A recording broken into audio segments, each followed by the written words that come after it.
on a review of the fiscal year 2020 budget request for the Department of Homeland Security. Today, the committee is meeting to examine the President's budget.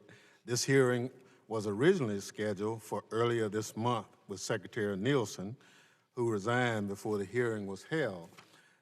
I'd like to welcome our Acting Secretary of Homeland Security, Secretary Kevin McAleenan. The Acting Secretary is being asked to defend the budget before us, in my estimation, is very difficult. The Secretary is wearing two hats, as you know. He's been a career employee here in federal service, and in my mind, has done a good job. I've thanked him on a number of occasions for his work, and I look forward to seeing him and working with him even more in this role. So we welcome you here today.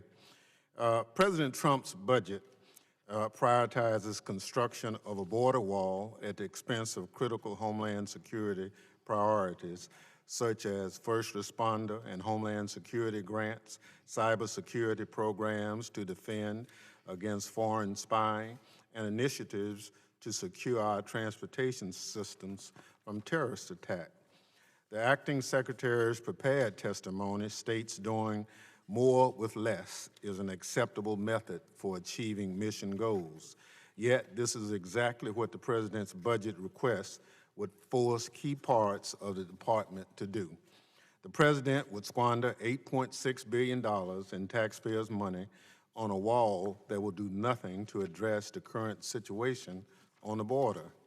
I suspect the Acting Secretary knows that, even if he cannot say it for fear of being the next department official to be dismissed by the White House. And make no mistake, it will be the American people picking up the tab for the wall, not Mexico, as President promised. Congress is preparing to provide additional funding to address the humanitarian crisis on the border, but we cannot allow the President to compromise the rest of the department or our nation's homeland security in the meantime. Unfortunately, rather than engaging with Congress to address the humanitarian crisis and implement sound border policy, the White House only continues to make matters worse. The President fired department officials who tried to offer a voice of reason, cut off aid to Central America intended to help address the root causes of migration, and is sending essential DHS personnel to the border, potentially undermining the department's other critical missions. Frankly, between the vacancies at the department and the reports of infighting coming out of the White House, it's difficult to know who's calling the shots when it comes to the border, the President, the Acting Secretary, or Stephen Miller. Meanwhile, the number of people in CBP's custody continues to rise. We also continue to see shocking photos of families being held in inhumane conditions and children sleeping on the bare ground covered by nothing more than 4 blankets. And tragically, just this week, yet another child died in the department's custody. But what can we expect from an administration that separated at least 5,000 children from their parents at the border? To the extent this administration has a border policy, it has been an abject failure.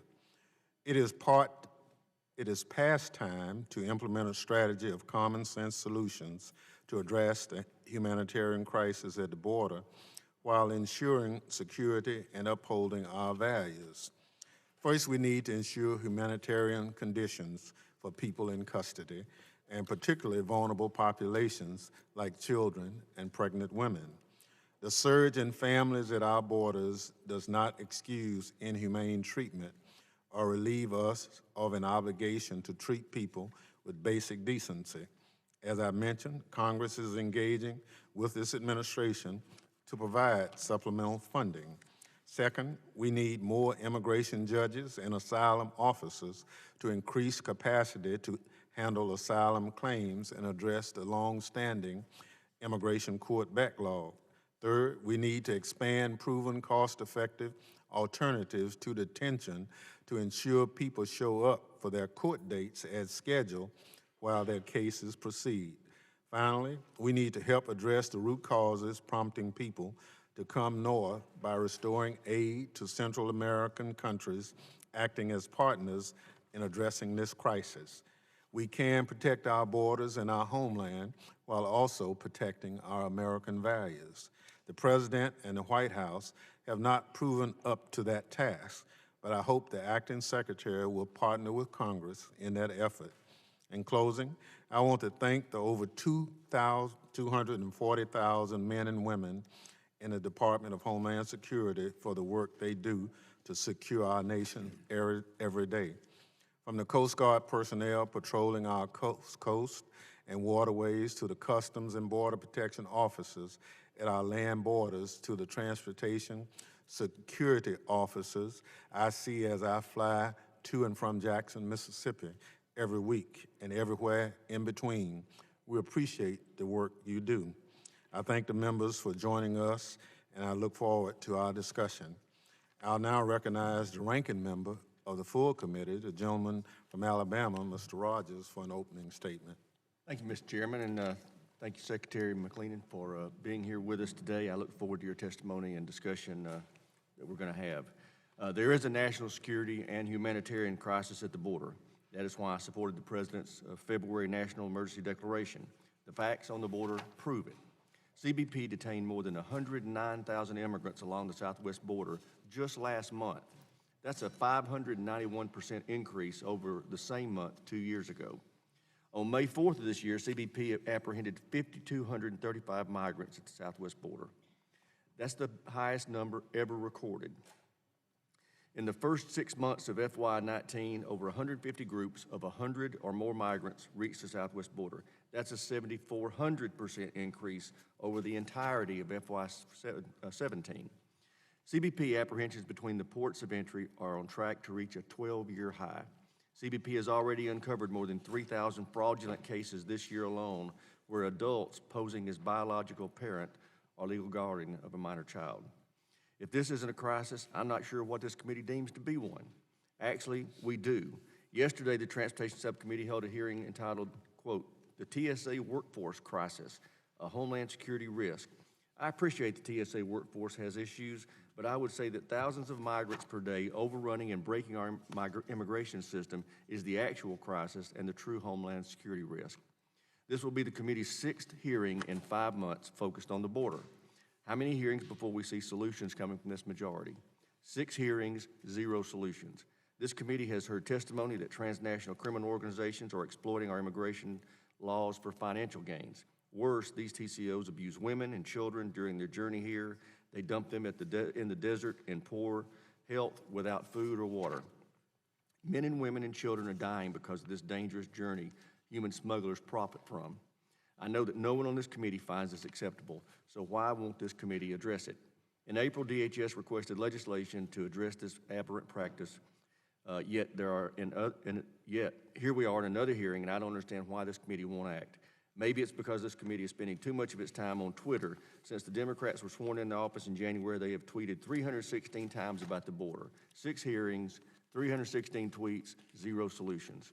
On May 1st, the administration sent to Congress a request for emergency humanitarian appropriations to address this crisis at the southwest border.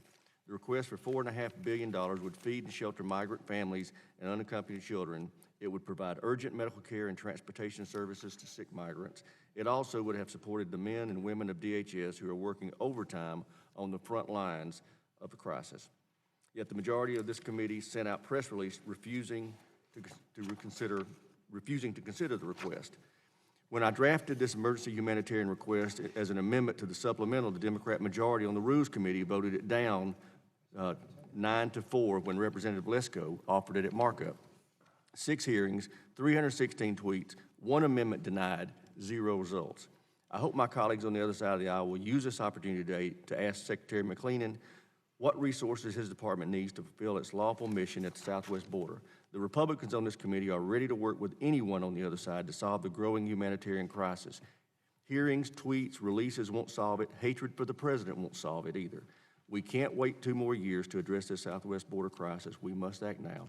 Thank you, Mr. Chairman. I yield back. Other members of the committee are reminded that under the committee rules, opening statements may be submitted for the record. I welcome our witness today, Mr. McAleenan. Was sworn in as the Acting Secretary of Homeland Security on April 10th, 2019. Prior to being named Acting Secretary, he served as Commissioner of the U.S. Customs and Border Protection, Acting Secretary, previously held several leadership positions at CBP and the former U.S.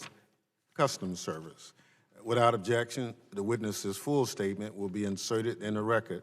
I now ask the Acting Secretary to summarize his statement for 5 minutes. Thank you, Mr. Chairman, and good morning. Ranking Member Rogers and the distinguished members of the committee, I appreciate the opportunity to appear before you today. It's a sincere honor to serve as the Acting Secretary of the Department of Homeland Security. In my view, DHS has the most compelling mission in government to safeguard the American people, our homeland, and our values. As Acting Secretary, I intend to work with this committee and serve as an advocate for the department to ensure our people have the resources and the authorities they need to carry out their critical missions on behalf of the American people. Today, I have the privilege of sharing the President's fiscal year 2020 budget request for the Department of Homeland Security with this committee. The request would strengthen the security of our nation through enhanced border security, immigration enforcement, cybersecurity, transportation security, counterterrorism, and resilience to disasters. DHS is a multi-mission department, and before I talk about the urgent border security and humanitarian crisis that we're facing, I want to ensure this committee that DHS will not lose momentum across any of our numerous responsibilities. The President's budget requests funding for critical missions across the department. For our cybersecurity and infrastructure security agency, the budget requests $1.3 billion to assess evolving cybersecurity risks, protect federal government information systems, and critical infrastructure. The budget also supports the launch of Protect 2020, a new initiative designed to get all states to a baseline level of election infrastructure cybersecurity well before the national elections of 2020. While DHS does not control state and local election infrastructure and does not think we should, we can provide much needed technical assistance and support to willing partners. The budget supports additional transportation security officers to enhance security effectiveness and stay ahead of increasing costs and growth in air travel within the United States. The $3.3 billion for TSA also includes funding for an additional 700 screeners and 350 computed tomography X-ray units. For FEMA, the budget provides a significant increase in the Disaster Relief Fund, begins implementation of new requirements in the Disaster Recovery Reform Act, and funds critical operational positions identified in the 2017 hurricane season after action report. For the U.S. Coast Guard, the budget continues efforts to fund the Offshore Patrol Cutter and advances the Polar Security Cutter program. A lot there for across the department and all of our missions. But for border security and immigration enforcement, as you are all aware, we are in the midst of an ongoing security and humanitarian crisis at our southwest border. The department, at the request of our frontline officers and agents, has repeatedly made clear that we need additional resources and additional authorities to respond to this crisis. To put the situation in context, in April, CBP apprehended and encountered almost 110,000 migrants attempting to cross without legal status, the most in a single month in over a decade, and over a third of the total crossings we saw in all of fiscal year 17. Over 65% of those crossings were families, with over 40,000 children entering our immigration system in a single month. And the crisis continues. In 3 separate days in May, we have encountered 5,500 people crossing our border without authorization. Our immigration system is full, and we are well beyond our capacity at every stage of the process.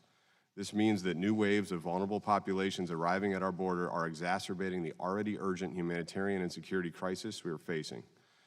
Through surging resources from DHS and federal partners, with medical teams from the Coast Guard and HHS, military and National Guard troops, over 1,000 CBP and HSI detailees and DHS volunteers, along with working with state and local governments and non-governmental organizations, we are working to do everything we possibly can to address the immediate and dire humanitarian crisis. But it is not enough. We continue to face tragedies at the border, particularly with regard to the safety of children. This month, Border Patrol agents have rescued dozens of children in the Rio Grande, but several have been known to have drowned, including a 10-month-old baby 2 weeks ago. We've lost 2 teenagers to illness in federal custody, one with HHS and one in CBP custody just yesterday.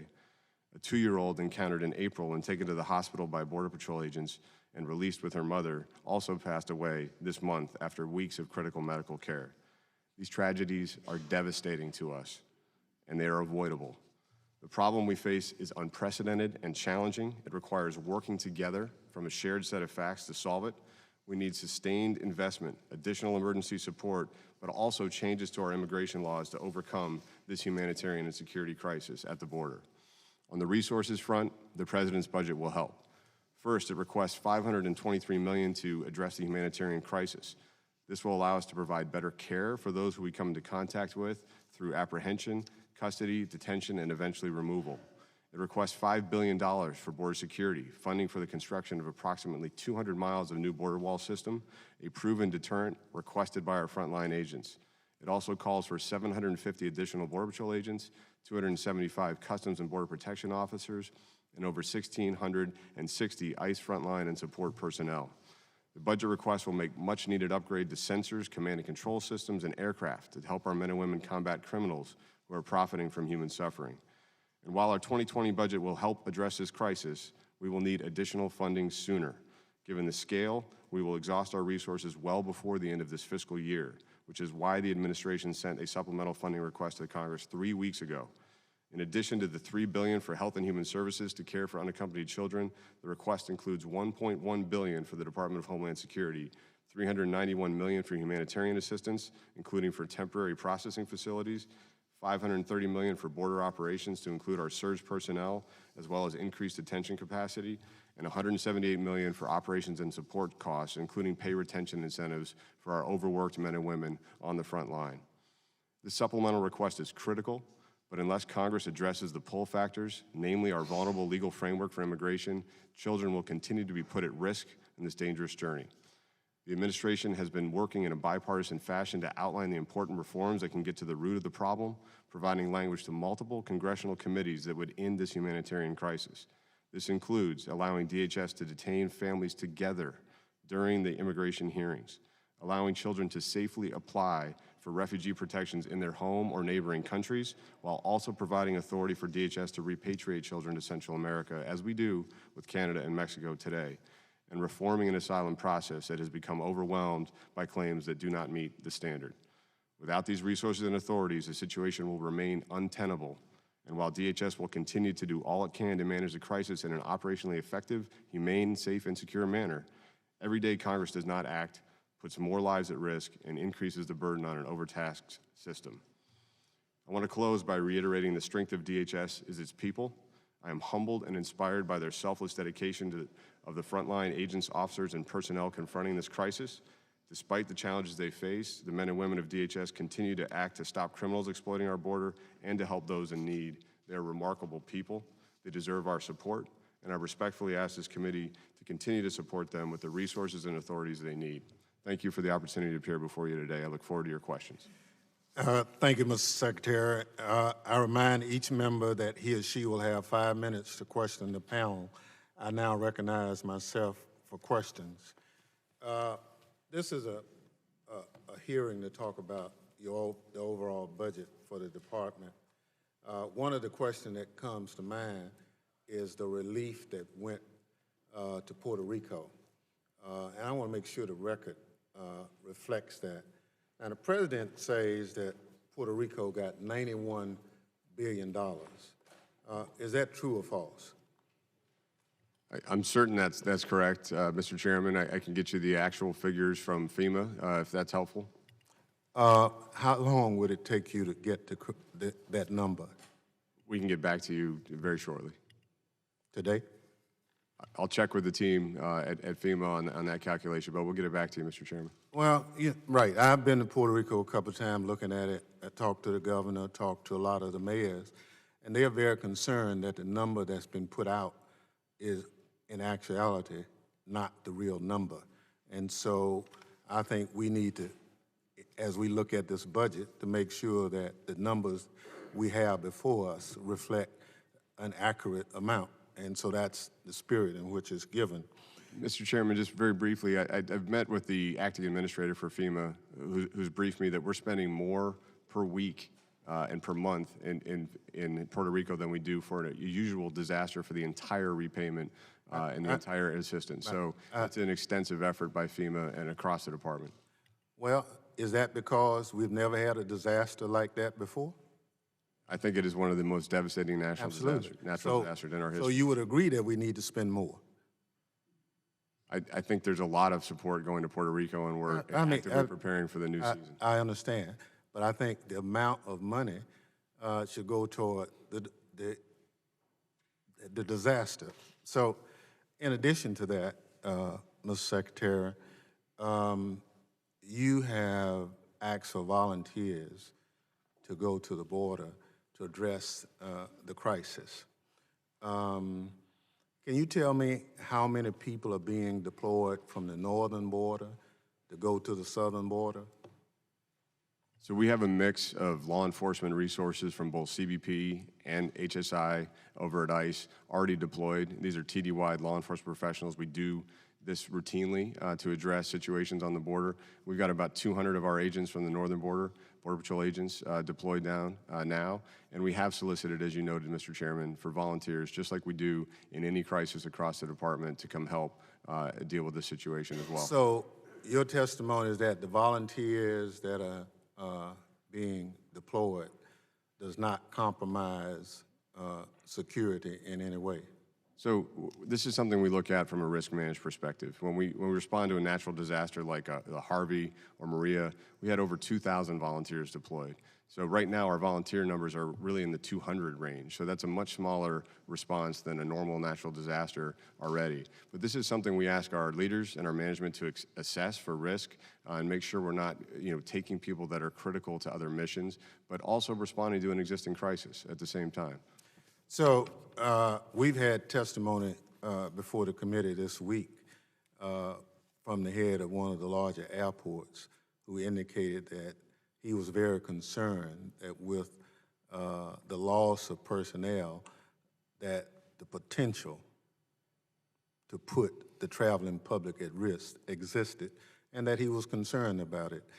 Have you heard concerns like that from airports? So we're not going to put the traveling public at risk. We're not going to reduce our security posture in any way. But you have heard that concern coming from airport directors? So that's a concern that the leaders at TSA will manage as they identify volunteers to support us. We have not sent I TSOs understand to the that. board. I just want to know, have you heard from airport directors that they are concerned about it? Yes, I've seen the press reporting, and certainly that's something we'll manage carefully. And it is hope that you will allay their concerns, but you have heard them. Yes. Thank you. So the question about vacancies in the department, we've had discussions about that. How are you addressing the vacancies at senior management level within the department? Well, we were very happy earlier this month to submit a nomination for a permanent administrator at FEMA. I think that's an important role to fill very quickly in this hurricane season with Jeff Byard. But our top 8 operating components, 4 out of 8 have confirmed are permanent heads. 2 of them, TSA and CBP, were serving as acting secretary and acting deputy, but were confirmed heads as well, backfilled by very talented career professionals. And then at ICE, we have a 25-year veteran of service, Matt Albans, leading ICE effectively. And this is something that I think we're in a very good position to maintain our momentum at the department.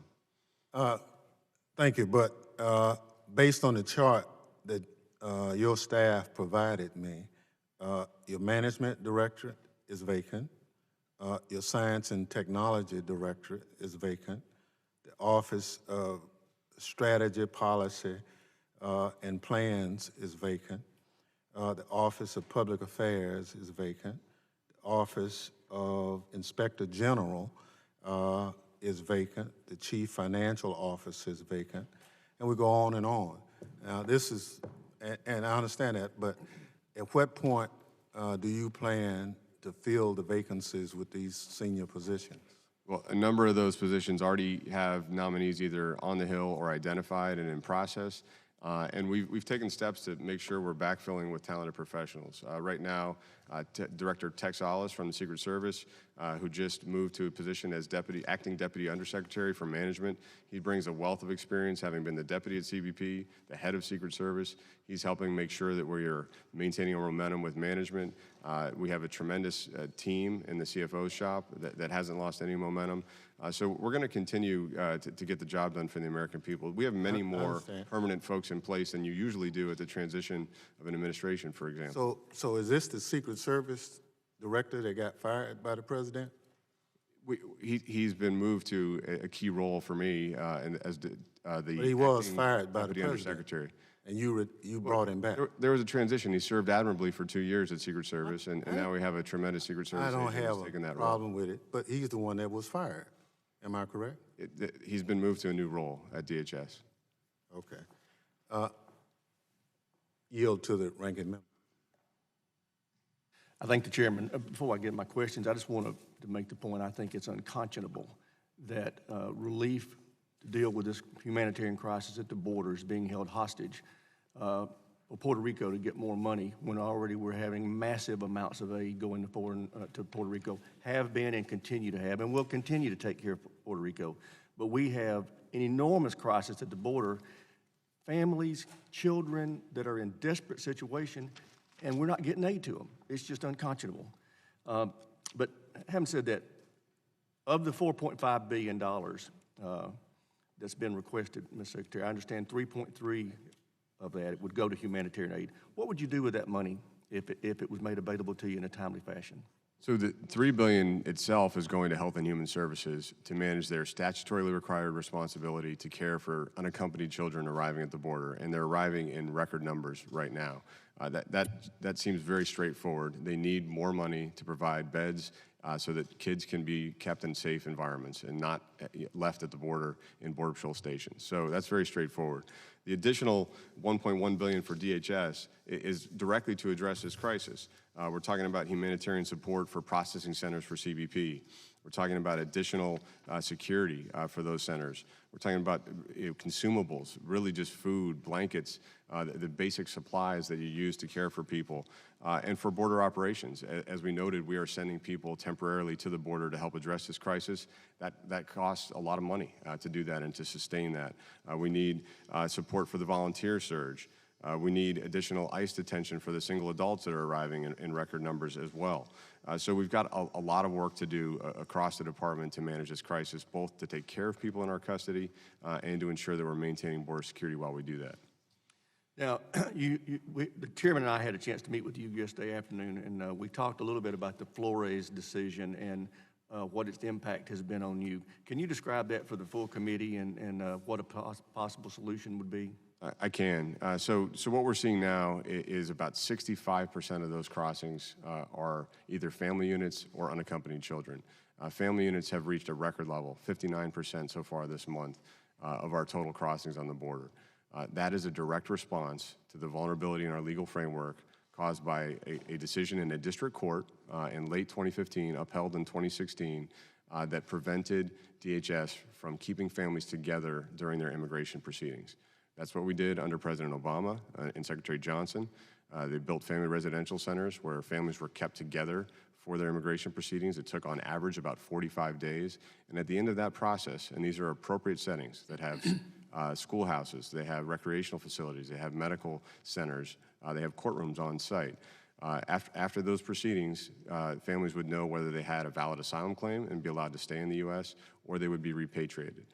As soon as those repatriations started happening, the flow dropped dramatically from our first border crisis in 2014 with families and kids.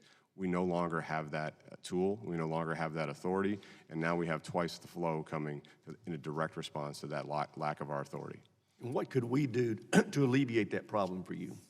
Simply return to the status that we had in 2014, 2015, allowing families to be kept together in appropriate settings during their immigration proceedings.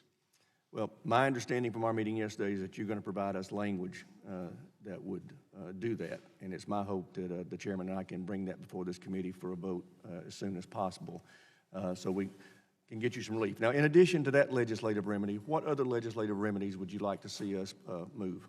So the second issue that's really concerning is the unaccompanied children, putting themselves in the hands of smugglers. Generally, these are teenage boys and girls that are being smuggled $5,000 to $7,000 per person all the way from Central America to our border. Right now, they're coming because they're certain they'll be allowed to stay. They're generally released to sponsors here in the U.S., generally parents who are already here unlawfully. So it's a very challenging cycle that we're facing. What the administration is proposing, I think, is very balanced and very appropriate to protect children, offering in-country refugee processing so that they can access protections if they have a valid claim at home without making this journey, without being in the hands of smugglers. But to make that effective, we also need the ability to repatriate children, just like we do for Canada and Mexico, who arrive in the U.S. who do not avail themselves of this opportunity or have not been found to have a valid refugee claim. I think that's a balanced proposal that we'd like to work with Congress on in enacting. Those two changes in law will make a dramatic impact in this humanitarian crisis. Great. I appreciate you, and my time's expired. I yield back. Thank you. The chair recognizes the young lady from Texas for 5 minutes. Chairman, thank you, and thank the ranking member for this very important oversight hearing. Mr.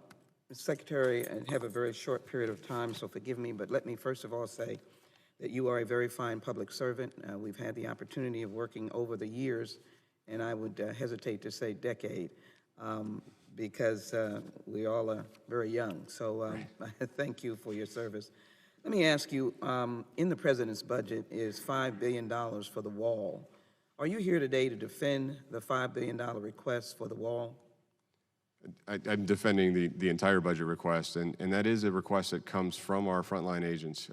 It's not something we need everywhere on the border, but we need hundreds of miles to control critical areas where there's infrastructure on both sides and high traffic. The $5 billion, as you well know, was represented to be coming from Mexico. Is it coming from Mexico? No, it's requested for appropriation. So the representation was untrue? I'm not characterizing representation as untrue. It's Did the numbers from the border persons come at the exact number of $5 billion?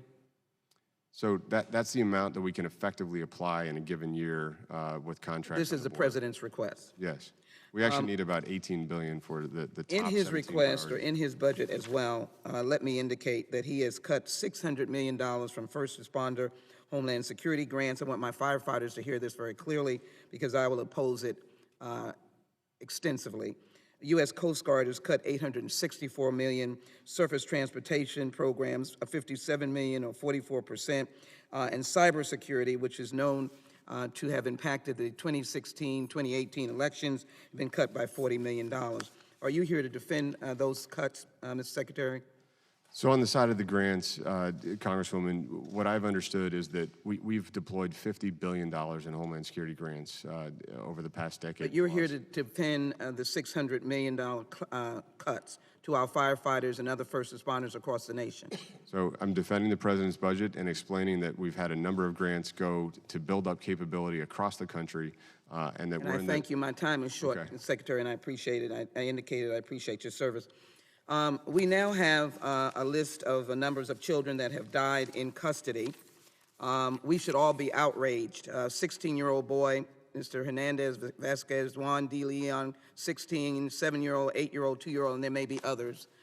These are the conditions that individuals, human beings, are living in, and I understand the crisis, and might I say, I've been to the border many, many times, and as well understand that it's not tweets, it really is going and seeing it for yourself. I have seen it, I've spoken to people. I've spoken to a mother who's gave birth 45 days and had not been to the hospital, and your CBP staff agreed with me to take her to the hospital. But my question is, I believe there should be an internal task force set up dealing with children, dealing with children's death. My question to you is, will you set up an internal in-house task force to deal with not the individuals that are there now, and as you know, you have nobody hardly there, to deal with these deaths, to find what solutions should be put in place. My second question would be what you're doing about added medical staff there at the border, and if you would do that quickly, because I have another question, please, sir. Would you set up an internal task force to deal with this crisis Very quickly. of children's death? I agree, Congresswoman. Those conditions are not acceptable. That's why we've asked for additional support from Congress to address it. In El Paso alone, we have 55 medical professionals on board. Would you agree to add more, please, 24/7. sir? It's a constant focus. That is the primary focus of CBP. And would you right agree now. for the internal task force? We already have internal task forces working these issues. Who are they? Can you give us the names of those individuals, please? I will absolutely provide those to the And that is called an internal task force dealing with children's death. The American people are outraged. I share their outrage. Let me finish my other question. First of all, I hope you look into the case of Laura Elizabeth Mandidia Alvarado, who was deported as an 11-year-old in my congressional district. We saved her. Family is seeking asylum. They have reason from El Salvador, and we believe that the DHS and your humanitarian status can help her with that. My last thing is, aviation is important. TSA needs jobs, needs personnel. They are the front line of aviation security, not safety. Mr. Secretary, your position on making sure that the Transportation Security Agency has all the staff they need to protect the aviation system in this nation and internationally. Absolutely required, and that's why I support the budget and the increase of TSOs that it contains. I yield back. Thank you. Chair recognizes the gentleman from New York, Mr. King. Thank you, Mr. Chairman. And, at the outset, let me share the Chairman's thought of what a privilege it's been to work with you, Mr. Secretary, in my dealings with you. You've been extremely responsive and courteous, and I thank you for that, and also for your years of service. I'm going to focus on two issues. One is, I keep trying to remind everyone that this committee began after 9/11. It was originated mainly for the purpose of counterterrorism. Obviously, immigration is vital, and I support what you're trying to do. On the issue of counterterrorism, no. The fact is, beginning under the Obama administration and the first three budgets of the Trump administration, there have been dramatic cuts in the money going to police and fire. Like in New York alone, there are over 1,000 police officers working full-time on counterterrorism. To me, there's no way we can absorb those cuts. And in each of these years, the money has been restored, both under the Obama administration and under the Trump administration. And again, I'm hopeful that that money will be restored again, but I hope that that doesn't indicate any diminution of interest by the department as far as cooperating and working to stop a terrorist attack. My district lost over 150 people on 9/11. We still have people dying from 9/11 illnesses. And to see that kind of money being cut out, which would really undercut the police counterterrorism and intelligence units in New York. And I'm not trying to make this parochial, but that was why the department was created. So I just, again, I don't mean this in a pandering way, but if you could just acknowledge that this is still a prime focus of the department, and if the money is restored, the money will be spent properly by the department. I can confirm both of those things. I mean, Congressman, we appreciate your long expertise and support on the counterterrorism mission. My second trip as acting secretary was to New York to highlight the CT issues, visited the 9/11 Museum again, just to get refreshed and focused on our mission and requirements. It does not reflect any lack of priority for the department in this mission set.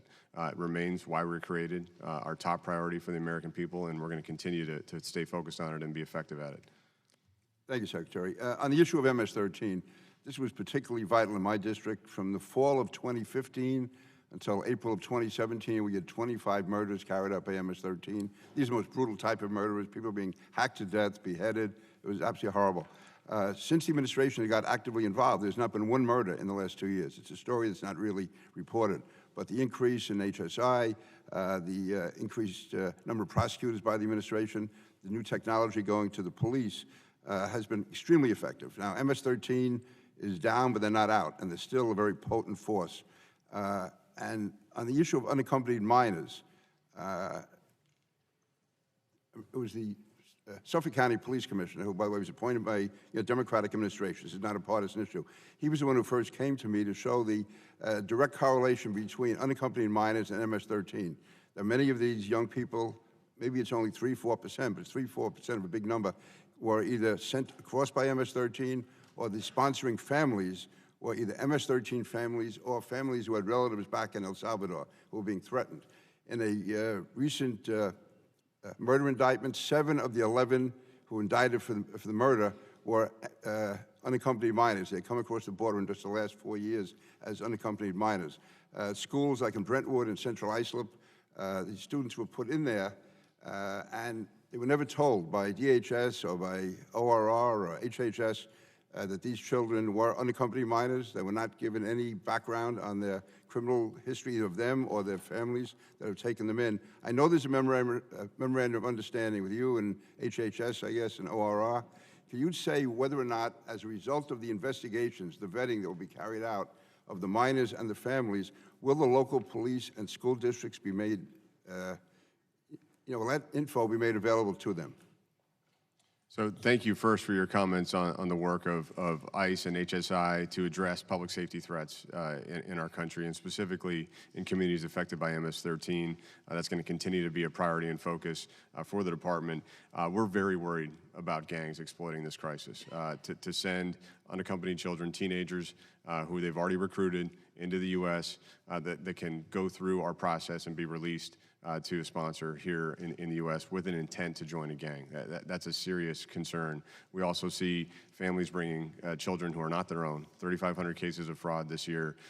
We have an HSI team that's been on the border for 2 weeks working these issues in El Paso and RGV alone. They've found 500 interviews. They found 165 cases of fraud. They're getting prosecutions of these adults that are bringing families in. And we're seeing, unfortunately, even child recycling, children being brought across twice. You mentioned the critical partnership with HHS. We did have an MOA on information sharing that's been suspended by a rider in the appropriations bill. That diminishes our ability to provide security.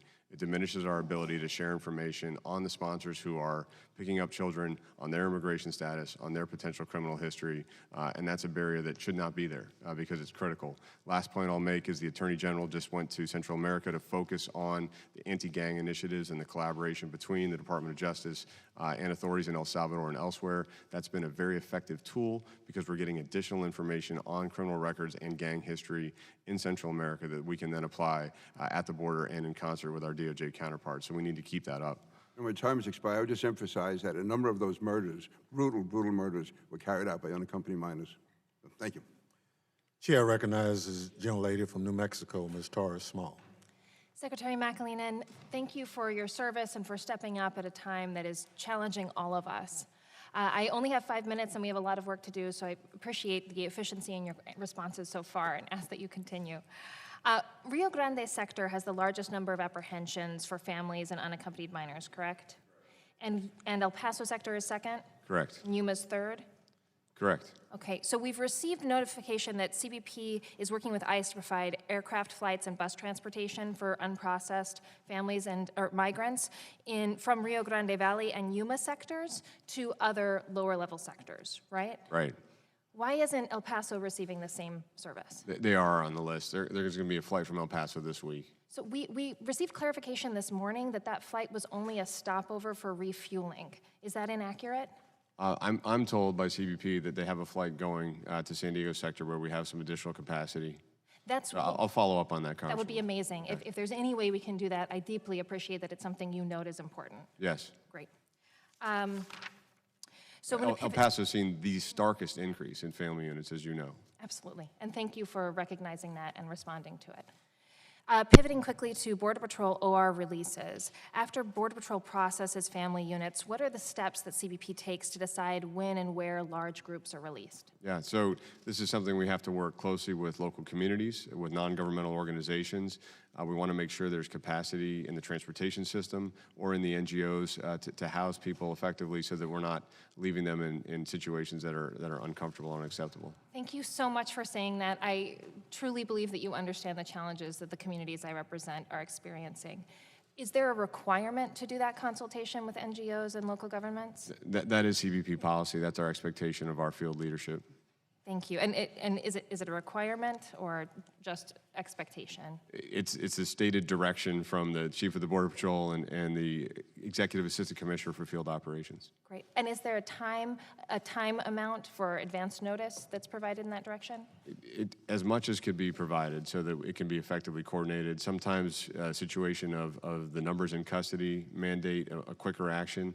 We're also sometimes not having the right point of contact. I've got some feedback from New Mexico Senator yesterday on these issues, and we're going to be tightening that coordination. Great. To any extent, if you could set a minimum amount of time of notice, that would be very helpful. I think we can set an expectation, but we wouldn't want to direct from Washington all field situations operationally. Speaking to that, who ultimately makes the decisions of when and where a release occurs? Those would be the sector chief locally. And are there directives that come from Washington advising on when and where? Yes, as I mentioned, we've given guidance to the field on our expectations for coordination. Thank you. So now to migrant processing. In conversations with both ICE and CBP, it's apparent that both agents believe that neither of them should be responsible for processing asylum seekers. Border Patrol says that ICE has the better resources for processing. ICE believes that Border Patrol has the responsibility because they're the first to encounter migrants. This disconnect seems to exacerbate scarcity in resources, and it seems to stem from a lack of leadership saying simply who's responsible. So, Mr. McAleenan, what agency is responsible for processing asylum seekers? So actually, the CIS, if you're talking about doing an asylum officer interview, but just to clarify, I think I want to get at the point of your question. As I'm acting secretary, we're going to handle this as a team. This is a mission that's overtaxed CBP, ICE, CIS, HHS, and the Department of Justice Immigration Courts. No element of that system is adequately resourced for the flow that we're seeing, so we have to address it as a team. We're seeing that with our transportation. In El Paso sector, which you're most familiar with because it covers New Mexico, the transportation is done exclusively by CBP. Originally, the intent was for ICRO to handle transportation. We're filling gaps, working together, and that's my expectation. And I appreciate that, but clarity is also helpful for working as a team. So is there a clear directive of who is responsible for putting together the paperwork and the notice to appear? So depending on the local area, the available resources, we're going to try to apply the best effort to that. Border Patrol is supposed to be on the border doing interdictions. ICE is supposed to be doing processing and removal or interior enforcement. Right so now, ICE is they're supposed both. To be doing processing? Well, generally, yes. Okay. Right now, they're both handling the processing of family units, depending on the station or sector. So there's no directive right now about who, even two specific areas, there's no specific directive? The directive is to work together to get this mission done as efficiently and as effectively as possible. Thank you. Thank you. Chair recognizes the gentleman from Louisiana, Mr. Higgins, for 5 minutes. Thank you, Mr. Chairman. Mr. Secretary, thank you for your service, sir, and thank you for maintaining your professional bearing despite some of the tone you face today. My colleagues across the aisle mentioned the word squander regarding the President's budget. Well, the American treasure is certainly subject to close scrutiny by the American people that provide it. And the American people certainly do recognize the well-established fact that politicians and bureaucrats in D.C. squander the money seized from the paychecks of working Americans. However, the citizenry does not consider national security, homeland security, to be a waste of money. I could name scores of federal expenditures that squander the people's treasure, but securing our borders and maintaining our very sovereignty is perhaps the single most important mission the federal government should accomplish, and is certainly not squandering. Decisions regarding the essential needs of law enforcement to secure our homeland should be determined by the Department of Homeland Security, law enforcement professionals, not by career politicians in D.C., and unknown, unelected bureaucrats. So thank you, sir, for representing those law enforcement professionals and their needs today. I ask you, is the Department of Homeland Security making progress towards achieving operational control of our southwest border? We are. Through a combination of the investments in 18, the received funding in 19, the border barrier is going to make a big impact. In Roger that. Will the President's budget, as submitted, if approved by this Congress, would it help you to accomplish your mission? Absolutely. It will accelerate our efforts. Thank you, sir. Since President Trump entered office, how many replacement miles, secondary miles, or new linear miles of enhanced physical barrier system have been funded on the southwest border, and how many have been completed or are currently being built? Give us an idea of that, please. Sure. So out of the $3.6 billion in FY17, 18, 19 funding, and money from the Treasury Forfeiture Fund. We're applying that currently to fund a total of 336 miles of border wall. You're getting the job done, sir. Yes. With the money that's been provided. We're going to get part of the job done. Roger that. We've asked for more. And you need, as a law enforcement professional, as a Secretary of Department of Homeland Security, in charge of securing our southern border and the sovereignty of our nation, do you concur with the budget request as it's been submitted? I absolutely do, and this request comes from our men and women on the ground, the capabilities As it they should. need. The approximately 300 miles for the fiscal year 2020 budget to be prioritized along the southwest border. That's my understanding. Can you explain why? Why it would be prioritized? Why that money would be prioritized for enhanced physical barrier along the southwest border particularly? Explain to the American people why, please. Yeah, southwest border has two dynamics on the border security front.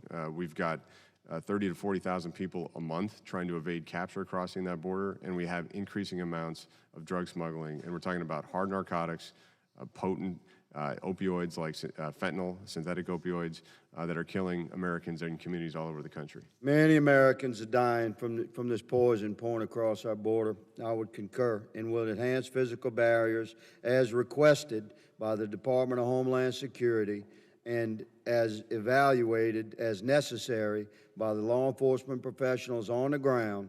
Do you concur that enhanced physical barriers will help you accomplish your mission? Yes. Thank you. What technological advancements along the borders have been implemented generally, and how will the fiscal year 2020 budget further those investments? I'll make three key points on that. One, every mile of border barrier comes with technology. It comes with fiber optic sensors, cameras, lighting. It's not just a dumb wall. It's fully supported by technology that tells our agents what's happening in those areas. You said something. It is indeed a quote-unquote smart wall, is it Indeed. not, good sir? No question. It's a smart barrier. Secondly, the 2020 budget would continue to fund our innovative tower effort to provide surveillance capability in those areas where we don't have border barrier, to extend our view of the border and cue agents on where to respond. Third, it would put sensors in aircraft that are higher resolution and that are modernized that help surveil the border from the air. Thank you, Mr. Secretary. Yes or no? If Congress passed a law correcting the flaws and loopholes in the Flores settlement, would that help us control this flow? That would help dramatically. Thank you, sir. I yield, Mr. Chairman. Thank you. Chair recognizes the gentlelady from Illinois, Ms. Underwood. Thank you, Mr. Chairman. Acting Secretary McAleenan, you told MSNBC that families at the border are being separated in a humane and civilized way. Let me tell you, sir, that the people of Illinois' 14th District do not think that this policy is civilized. And as a nurse, I can tell you that it's definitely not humane. And we know that there are alternatives like family case management that keep our country safe and secure without traumatizing innocent kids. Yes or no, can you commit that DHS will not restart family separations under your leadership? So the President of the United States has said that we're not looking at doing that again. There's under an your executive leadership, order sir? in place that says we're not going to take zero-tolerance prosecutions, not family separations, but prosecuting adults that are violating the law and resulted in separations. We're not going to restart that right now. Okay, so you have made a commitment then that you will not restart family separations under your leadership. So I think the President's statement suffices as a commitment for the administration. Okay. Now, I want to know whether you're aware of what family separation does to children's mental and physical health. I only have 5 minutes, so for these questions, I'm looking for a yes or no answer, sir. Are you aware of research showing that family separation causes trauma that can do both immediate and long-term damage to children's health? Yes or no? So you're asking questions about something that's not happening, Congresswoman. So the separations that are occurring now are only in result of the prosecution of the adult for a serious criminal offense. I'm not asking about that, Welfare of the That is child, not- communicable excuse me, disease. reclaiming my time, that was not the line of questioning. My questioning was, are you aware of the impact of family separation and the trauma on children's long-term physical and mental health? Okay, again, you're asking about something that we're not doing. So I'm not sure this line of questioning is going to be The question effective. is, are you aware? Are you, sir, as the acting secretary of DHS, aware of research that shows that family separation causes trauma? Yeah, I've talked to Dr. Colleen Kraft of the American Association of Pediatricians. I am aware of the research, and we solicit support and input from pediatricians in managing our responsibilities at the border. Great. Are you aware that the trauma of family separation is connected to something called toxic stress? Yes, again, you're asking about something we're not doing. Great. But you're aware? Yeah, I'm aware of the research, as I noted. And then are you aware that toxic stress can actually change a child's brain because it's still developing, yes or no? I've read the study. Okay, great. Are you aware that the effects of these traumas are cumulative, that they get worse the longer the trauma goes on? I think I've answered this line of questioning. Yes. I've already said I'm familiar. Okay, are you aware that the traumatic effects don't go away even if a child is reunited with their family? Again, you're asking about something we're not doing, so yes, I'm aware, and it's not being done. Are you aware that family separation can lead to behavioral changes and learning delays for children? I think I've answered this line of questioning. I've already answered. You're talking about the same research. Mr. Secretary, just answer the question, yes or no. I'm probably the most reasonable chairman. Just answer the question. She just say yes or no. I've already answered yes, Mr. Chairman. It's the same study that she's citing in different parts of it. So if I've acknowledged that I'm familiar with it, that's probably sufficient. It's not.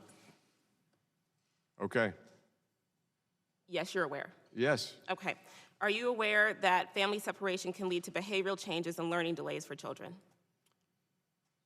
Yes, I've read the study. Are you aware that it increases a child's risk of heart disease, diabetes, and cancer? Yes, I've read the study. Okay. Are you aware that it increases a child's risk of anxiety, depression, and substance abuse? Yes, I've read the study. Great. In fact, the American Psychological Association reports that, quote, family separation is on par with beating and torture in terms of its relationship to mental health. Are you aware of that? I'm familiar with this information. Thank you. Okay. The truth is, sir, that family separation does irreparable damage to children while doing nothing for our national security. It's immoral, it's un-American, and it's just plain wrong. And I am glad to hear you say that it's not happening, sir. But I went to the border last month, and I was truly shocked by the conditions that I saw there. Medical care was inconsistent at best, and the accommodations were inadequate. Just last week, we saw new photos of detained children sleeping outside on the dirt at a Border Patrol station in McAleenan, Texas. And on Monday, we learned that a 5th migrant child died in custody since family separation began. These stories are appalling, and yet they keep happening. Now, Congress just provided $500 million in February to address the humanitarian crisis at the border, and will soon provide more. Why do these tragedies keep happening? So they're happening because the crisis is exceeding the resources provided. That's why we've asked for more, and we've asked for more authority to deal with it to prevent this crisis from happening in the first place and from the children being put at risk. We've deployed the funding from FY19 that Congress has authorized. We've increased our temporary facilities by 500 beds in Donna, by 500 in El Paso. We've got 3 additional soft-sided facilities coming online in June. We've deployed medical practitioners. We now have over 100 certified medical practitioners in our 2 busiest sectors. Right, but we've people asked keep for more dying, money sir. to extend that. People keep dying, and so this is obviously more than a question of resources. Congress has been more than willing to provide the resources and work with you to address the security and humanitarian concerns, but at this point, with 5 kids that have died, 5,000 separated from their families, I feel like, and the evidence is really clear, that this is intentional. It's intentional. It's a policy choice being made on purpose by this administration, and it's cruel and inhumane. Thank you, Mr. Chairman. I yield back. That's an appalling accusation, and our men and women fight hard to protect people in our custody every single day. We've asked for this resources 3 weeks ago. It hasn't been responded to by Congress, and we've asked for changes in authorities for the last 3 years that would have prevented this from happening. Mr. Chairman, I ask to be recognized. Gentlelady's time has expired. Gentleman asks to be recognized. I make a motion that the lady's words be taken down. Motion dies for lack of a second. It's already died. Gentleman from New York, recognized for 5 minutes, Mr. Cacko. Wait a minute, I want to pause. You didn't call for a second. There's no room for a second.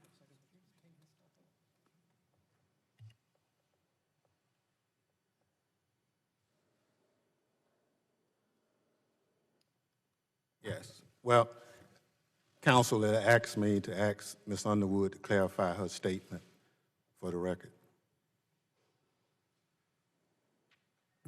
I will be happy to, Mr. Chairman.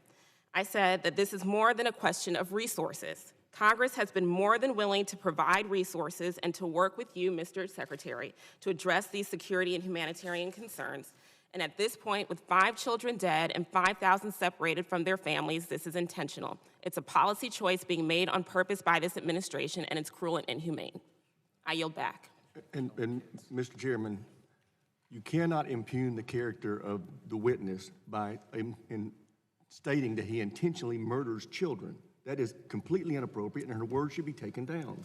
She was very explicit. Well, and I asked her to rephrase it. She just did. She did not. She restated it. I restated. I did not say murder. I said that 5 children have died as a result of a policy choice that he has said here. You said it was intentional. Excuse me, sir. That I'm is still murder. talking. He has said that he stands by the policy decisions of this administration. That's what he said at the beginning of his testimony.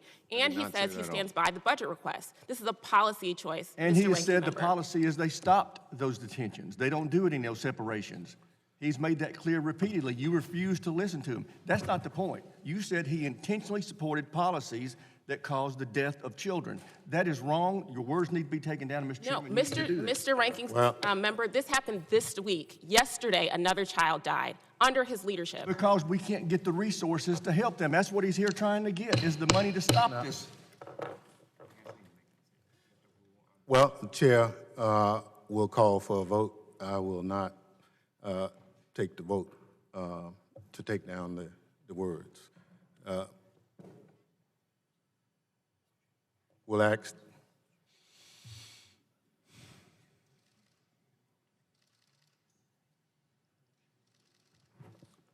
Well, thank you very much.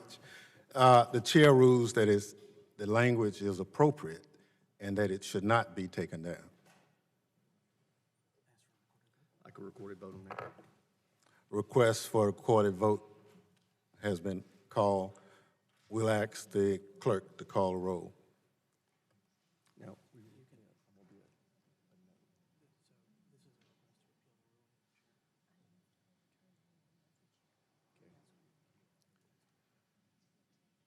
so it's a yes vote. Ms. Jackson Lee. Ms. Jackson Lee. Mr. Langevin. Mr. Langevin votes no. Mr. Richmond. Mr. Richmond. Mr. Payne. Mr. Payne. Ms. Rice. Ms. Rice votes no. Mr. Correa. Mr. Correa. Hold on, we need to make sure that people understand the vote. The vote is sustaining Ms. Underwood's, let me read the language. I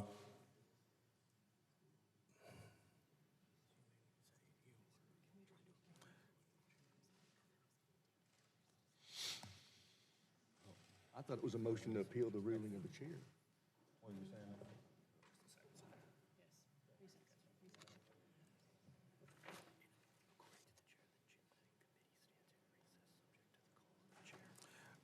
According to the chair, the committee stands in recess, subject to call the chair.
In the interest of,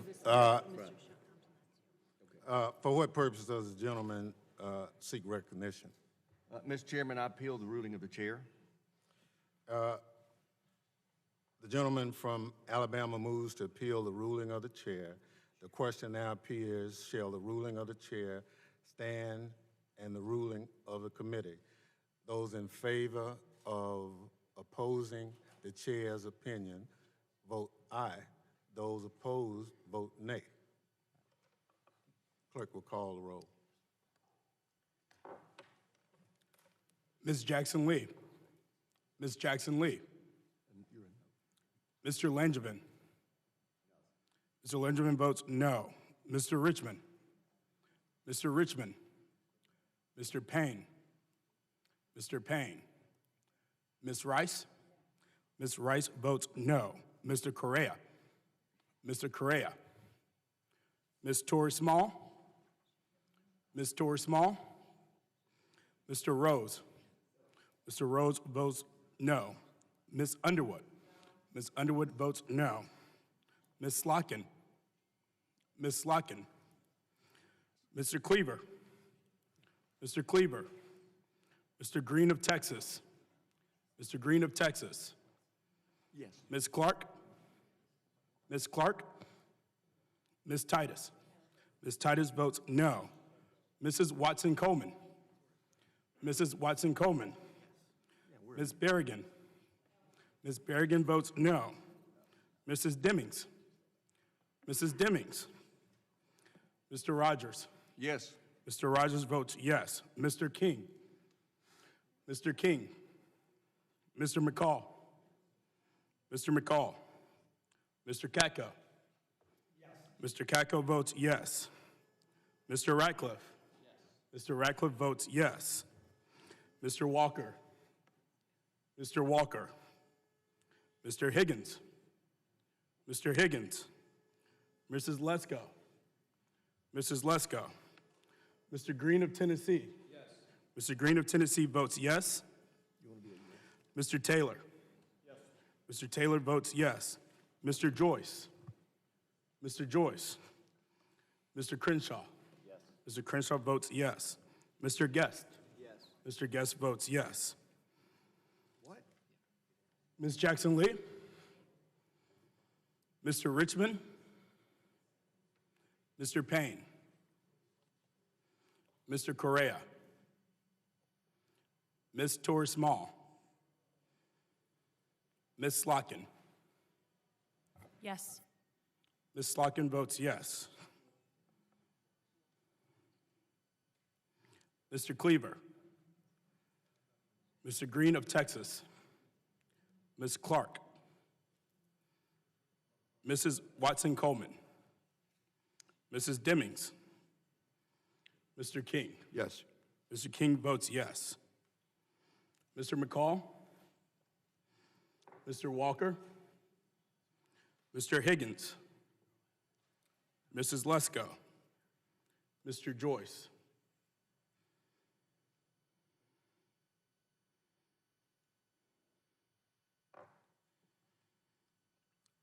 How am I recorded? The chairman is not recorded. No. Mr. Thompson votes no. Mr. Chairman, over here. Parliamentary inquiry, so Rule 27, Section 4 of the House rules, a member cannot vote on something that they have that directly impacts them. And with great respect to my colleague from Illinois, I believe this vote is directly about her. So I think respectfully, she should withdraw her vote to be compliant with Rule 26, Section 4 of the House rules. 27, excuse me.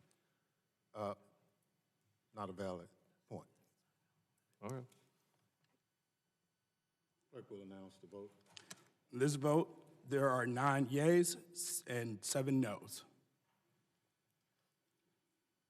The words will be taken down.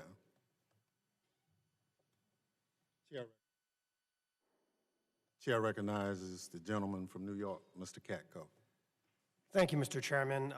Before I ask my question, I just want to note a personal observation. I was a federal prosecutor down on the El Paso border for years. I interacted with agents on a regular basis. These agents were shot at. These agents were assaulted. These agents dedicate and risk their lives every moment of every day to try and keep this country safe. I don't think anyone is intentionally trying to commit harm to anyone down there. And I just hope that moving forward, this committee is reminded of the long and storied history of bipartisanship and trying to get the job done and trying to keep our country safe instead of making personal things that are unfortunate. So with that, I just want to refocus our attention, Mr. McAleenan, on a different part of the budget. A part of the budget I think is critically important that is often overlooked. I don't know if overlooked's the right word, but not as prioritized as some of the other issues of today, and that is cybersecurity. As ranking member of the Cybersecurity Subcommittee, I see every day the vulnerabilities that our country faces in the cyber realm. And just yesterday or the day before, I visited the CISA section and in general, and the HURT teams and the National Cybersecurity and Technical Services area. And I was overwhelmingly impressed by their ability to get the things done. They get done with the little resources that they have. So if you could, Mr. McAleenan, could you tell us what priority the cybersecurity is within the budget and whether the resources requested are adequate to getting the job done? And I also, when we finish with that, if you don't touch on yourself, I do want to talk about the cyber workforce issue and whether or not we are sufficiently addressing the needs of the cyber workforce. Thank you. I appreciate the opportunity to talk about both of those, and I would, if appropriate, also appreciate the opportunity to outline all the steps we've taken to provide increased medical care for children in our custody. But focusing on cyber first. Okay. The $1.3 billion request for the cybersecurity infrastructure security agency is a significant request. For the first time, it includes $20 million directed to election security, the Protect 2020 initiative. We appreciate your visit and support of our men and women in this area. I have tremendous confidence in the leadership of CISA with Chris Krebs, their strategy both for election 2020, but also securing the .gov infrastructure, and for bringing on additional cybersecurity professionals. The additional authority, the ability to provide salaries that are more competitive, not quite what they can make in the private sector, but commensurate with the mission, plus some additional funding will allow us to compete for cybersecurity talent, and we have a good strategy to go out and find and bring those people on board swiftly. In engaging with private sector entities that are critical partners on the financial infrastructure, for instance, I'm hearing a lot of very good things about what CIS is doing, about our strategy, and I intend to amplify that and support it as acting secretary. It's an area that I'm learning a lot about. I commend the chairman and my colleague, Cedric, for highlighting this issue in the hearing yesterday, and we're going to continue to do that. Now, if there's something you want to clarify from your last round of questions, please do so. Thank you. I would just note that as we started to see more children come into our custody, both with families and children, last July, we began to divert operational resources to address medical care of children. I directed that through Border Patrol funding. In July, I requested a Homeland Security Advisory Council subcommittee highlight these issues and advise us on family and child care in our custody. They've completed an emergency report on April 19th that I commend to this committee with a number of recommendations for both resources and support and care requests. In December, when we had the first and second deaths of a child in our process for the first time in over a decade, we aggressively ramped up our medical care without the funding. I went ahead and authorized additional contracting, additional facilities without the funding even there. In January, we requested $800 million in humanitarian aid as part of the budget package. We got a little bit over half of that. We requested $1.1 billion 3 weeks ago. We've requested Coast Guard medical teams who have responded and are on site with us at the border. We have the Public Health Service Commission Corps providing medical care at the border. We have hundreds of medical care professionals that were never in Border Patrol stations there now because of actions we've taken to try to protect children in our custody. I'm proud of that record. We're working hard to address it, but this crisis exists because of our legal framework, because we're inviting the kids to make this. Yeah, I'm going to interrupt. I don't have too much little time, and I just want to make sure I get this point clear. Is it fair to say that if we increase budget resources for the border area, we can increase even more your effort to try and keep these children safe and healthy? But it's overwhelming how many people are coming in. It's fair to say more money would definitely help the issue? More money would definitely help, but a change in the authorities would help even more. Thank you very much. I yield back, Mr. Chairman.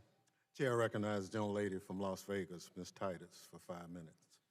Thank you, Mr. Chairman. Mr. Secretary, I just would like to follow up with a question about Puerto Rico because my numbers aren't exactly the same as the president's. It's my understanding that roughly 11 million has been spent and 41 billion has been allocated for recovery in Puerto Rico. That's a lot different from the 91 billion that's been tweeted by the president. So I don't know if you can confirm those numbers or dispute them or can get back to us. We can get back to you on the numbers. All right, I hope so, because there's a big difference in our numbers and the 91 billion. I also share the concerns of Mr. King about the anti-terrorism component of DHS. You want $5 billion to build a wall to kind of keep out sick children, I guess, and yet at the same time you're cutting $213 million from the UASI grants. Las Vegas welcomes over 40 million tourists a year. We had the worst shooting in modern history there. We need those UASI grants to complement what we do at the local level to fight terrorism. I wonder how you justify that you can keep up with that component of your mission while cutting the funding. So obviously the grants and our partnership with state and locals are critical to the Homeland Security enterprise writ large. And in talking with our team that oversees the grants at FEMA, my understanding is the $50 billion we've deployed over the last decade plus has dramatically increased capacity across the board for state and locals, and that we're looking for shared responsibility, shared investments with communities around the country to maintain their capability while we still have significant funding dedicated through UASI grants. If there are specific areas of concern, I'm happy to look at that, to talk it through with the FEMA team and understand the levels that we're applying. But this is my understanding from looking at the budget with them and hearing their recommendations. Well, I hope you'll talk with our sheriff from Las Vegas because they're concerned that the Fusion Center that brings in all the first responders, that not only are you cutting their funds, but you're now requiring a local match, and that'll put a serious burden, I think, on our capabilities in Las Vegas. Understand the concern. We're happy to continue that conversation. Another question that's kind of not in keeping with what's been going on here, but I think is important because of the state I represent, is a recent directive that y'all issued from your department that would block legal residents from working in the legal cannabis industry. Now, a number of states have legalized marijuana in one form or another. It's over half the states, and they're moving in this direction. And you've said that an applicant who is involved in certain marijuana-related activities may lack good moral character. Well, if we use that term, there may be some people involved in legal political activities that lack good moral character based on some of our judgment. But I just wonder why you've come to that conclusion. It's a legal business at the state level. It's a highly regulated business, and because it's so security concerned, I think there's much more scrutiny of people who work in this industry than in any other besides gaming that I can think of in Nevada. How did y'all come to that decision? I'm actually not familiar with that decision process, but I can certainly look into it and get back to you. Obviously, there's a difference of viewpoint in the enforcement of marijuana laws between the federal and some of the emerging state jurisdictions, but it's something that I'll look at. Thank you. I'll ask you one other question. There's a tremendous backlog that we hear about with access to citizenship visas, work visas, family visas, humanitarian visas, all kind of relief. I think you have a backlog of 2.3 million cases last year. We've not seen this kind of backlog since right after 9/11 when the new security measures were put in place. Yet you want to transfer $207 million. Again, you have an obligation to do something and you're cutting your request for funding while telling this committee you need more resources to deal with the crisis. Clearly, citizenship and visas are part of that crisis. Can you tell us how you justify that or what your plans are for getting rid of this backlog? So not familiar with the specific cut you're referencing, Congresswoman, but I can tell you that CIS does have a backlog but is working very hard on its processing. They naturalized more people last year than any year prior. It's a record level of efforts in their naturalization. We are working on immigrant visas across the board, on the H-1B, H-2A program. So I know we have a growing backlog in asylum cases, which is driven by this flow at the border. but I think they're working very hard as a fee-funded agency to keep up with the rest of the naturalization process, et cetera. It is fee-funded. In fact, it's $700, which is very expensive. Many people can't afford that fee who would like to move into different channels, get different visas, perhaps get citizenship. So with that kind of fee and this kind of cut, I'm not sure that you're kind of balancing priorities there or how the resources will work best. I know the fees are assigned based on the cost for administering each program and each application. I'll take a look at the cut issue that you're referencing. I appreciate that. Thank you, Mr. Chairman. I yield back. Thank you. Chair recognizes the gentleman from Texas, Mr. Ratliff. Thank you, Chairman. Mr.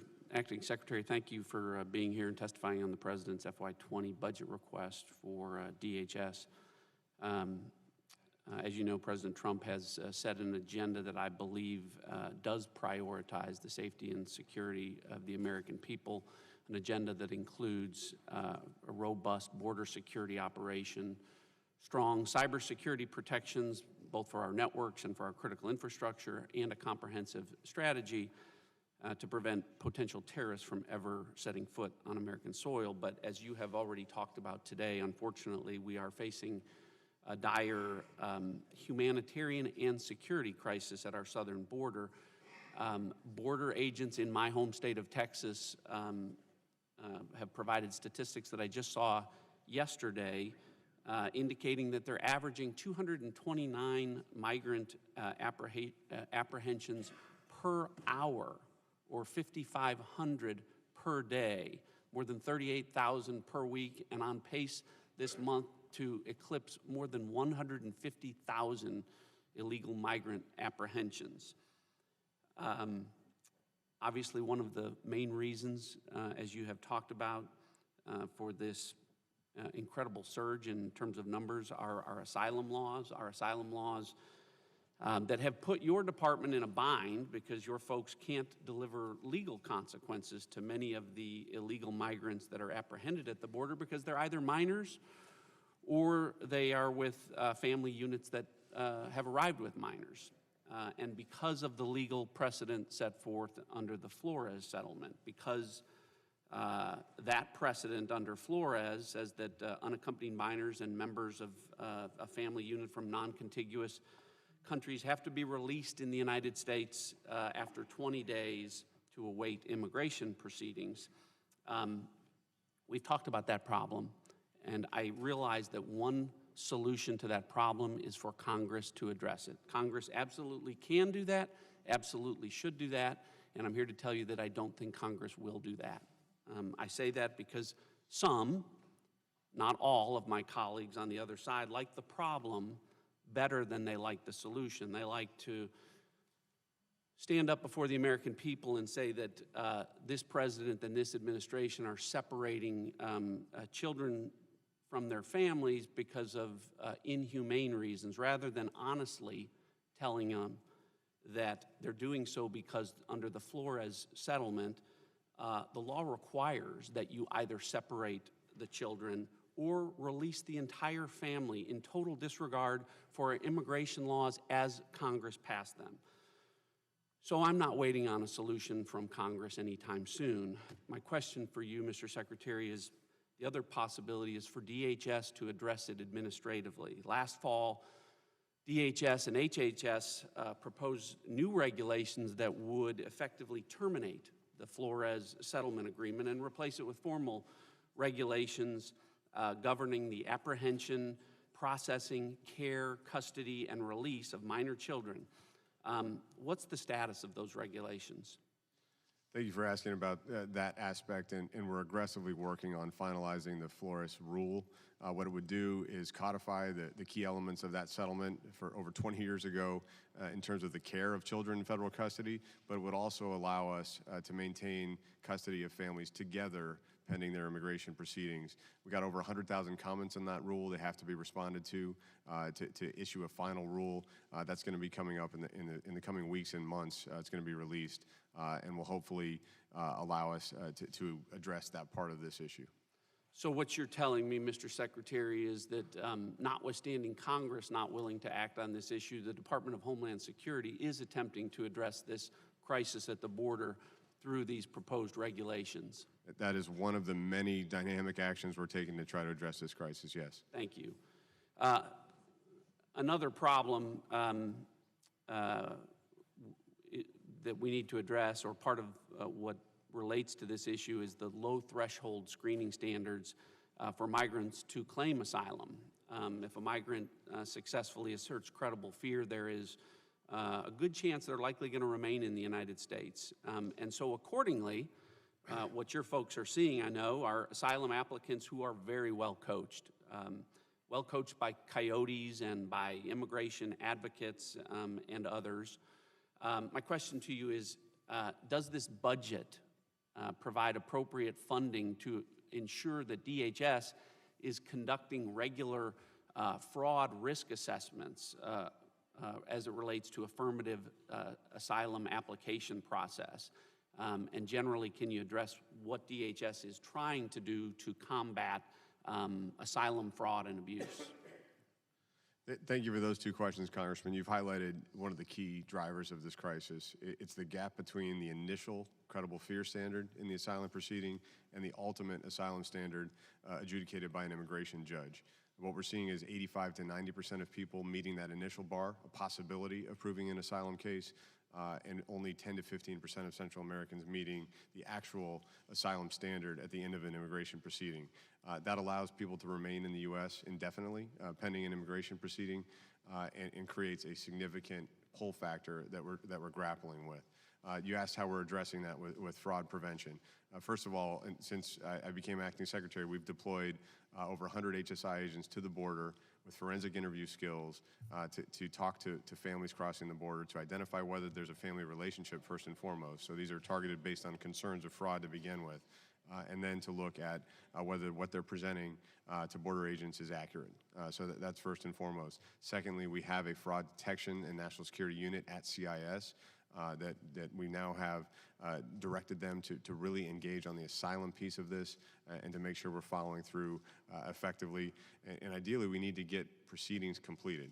That's the central problem we have right now, is we're not getting results from immigration courts that can be effectuated because people are not in custody, and that means that ICE is left to go out into communities to pick people up when it could be much more efficiently done as they arrive at the border. And thank you for asking that question and allowing us to talk more about the problem. I appreciate your response, Mr. Secretary. My time's expired. I yield back. Gentleman's time. First, let me start by correcting the record. The separation of children and families didn't happen because it was required. That is not why the president did it. This administration is on record in saying they did this to deter people from coming. And so to knowingly separate children and families by prosecuting parents that was going to result in the separation and then mentally harm children, that's despicable. And that is why people believe that what this administration is doing is intentional. It's a belief based on all the lies that members of Congress have been told, all the lies that have been out in the public, and from what has been going out into the public.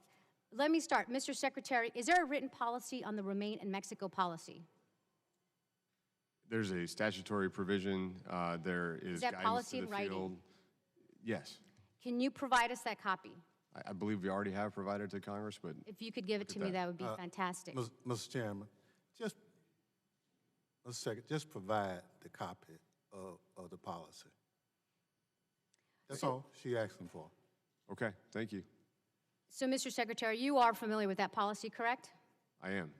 And under that policy, there are certain groups of people that are not eligible to be returned to Mexico. Is that correct? That's correct. Okay, and under that group, unaccompanied minors, one of them? Correct. Cubans? Correct. Mexicans? Correct. Vulnerable people? Correct. Sick, elderly? That's discretionary, but those are categories to be considered. LGBT? Discretionary, but categories to be considered. Pregnant women? Same. Okay, let me tell you, Mr. Secretary, I either was lied to at the border or something has changed. When I was at the border in April, I specifically spoke to Officer Blanchard with Border Patrol. He told me, he was from DC, and he told me he wrote this policy. And he told me that pregnant women were excluded and not to be sent at the border. You come in and you talk about how you want to help protect children and they're going through this dangerous journey and keeping them safe. Well, guess what? This administration is putting pregnant women in danger.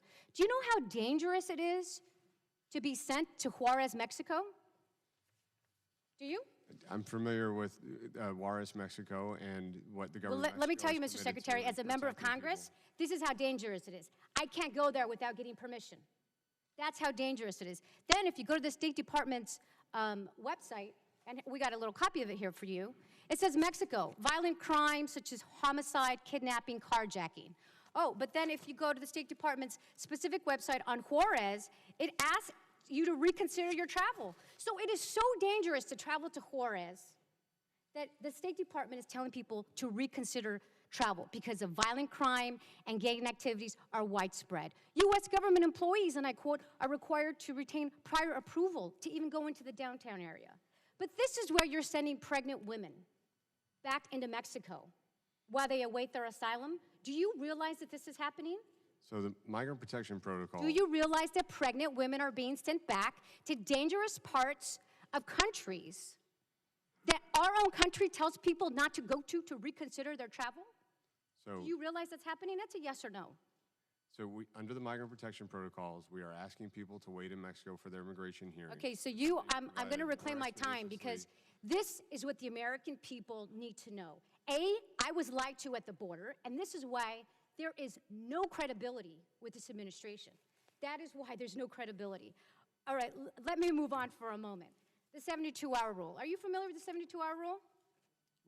Which one? Well, the one that basically says that within 72 hours, children need to be processed and turned over. You're talking about the Trafficking Victims Protection Reauthorization Act rule for unaccompanied children? Yes, a 72-hour rule, sir. Do you know how disturbing it is when the largest law enforcement agency in this country is not even following the law? Well, it's disturbing. You're not following the 72-hour rule, as we know, because you just had a 16-year-old child die that was being held for a week. People are being turned away at the border when they present themselves at the ports of entry. How do I know? I've been there. You have agents who are treating people like animals and in person telling them how terrible they are. How do I know? I've been there firsthand. We just saw the text messages. And an agent then hits a migrant? Is this how to be treating people who are escaping violence? Of course not. So why do people think this administration is intentionally harming children? Well, let's just look at the facts. Look at all the lies. Look at the harm done to children and their mental health. Look at the children that are dying under your watch. And you just said, Mr. Secretary, you are proud of your record. That is despicable to say. You should not be proud of a record of having 5 children die under your watch. I yield back. Mr. Chairman, could I respond to any of that last segment? I think that lady made her own statement. Chair recognizes the gentlelady from Arizona, Ms. Lesko. Thank you, Mr. Chair, and thank you, Mr. Secretary, for being here. I have 5 minutes, but I'll yield you some time to respond to what Ms. Berrigan said. The one important part of what that last segment was that the 72-hour rule, where we try to transfer children to HHS custody within 3 days of their arrival, that's a critical protection for children. That's why this administration has asked for $3 billion additional dollars for HHS to provide additional bed space so that we can transfer unaccompanied children in a timely fashion.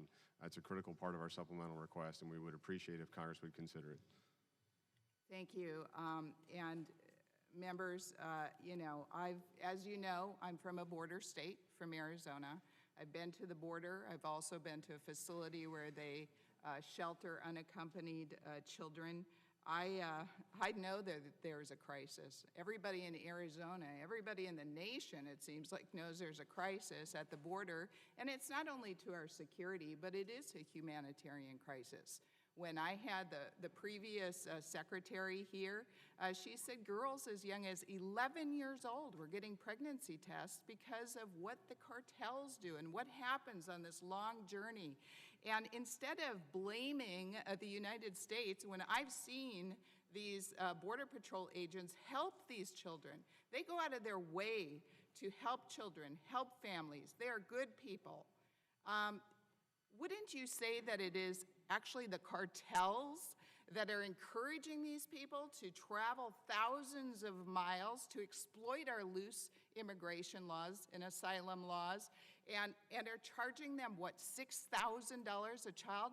Wouldn't you say we should place the blame on them instead? Absolutely agree, Congresswoman. It's a $3 billion industry now for the most violent criminal organizations in our hemisphere. They're exploiting vulnerable people from Central America to our border, and it's unacceptable.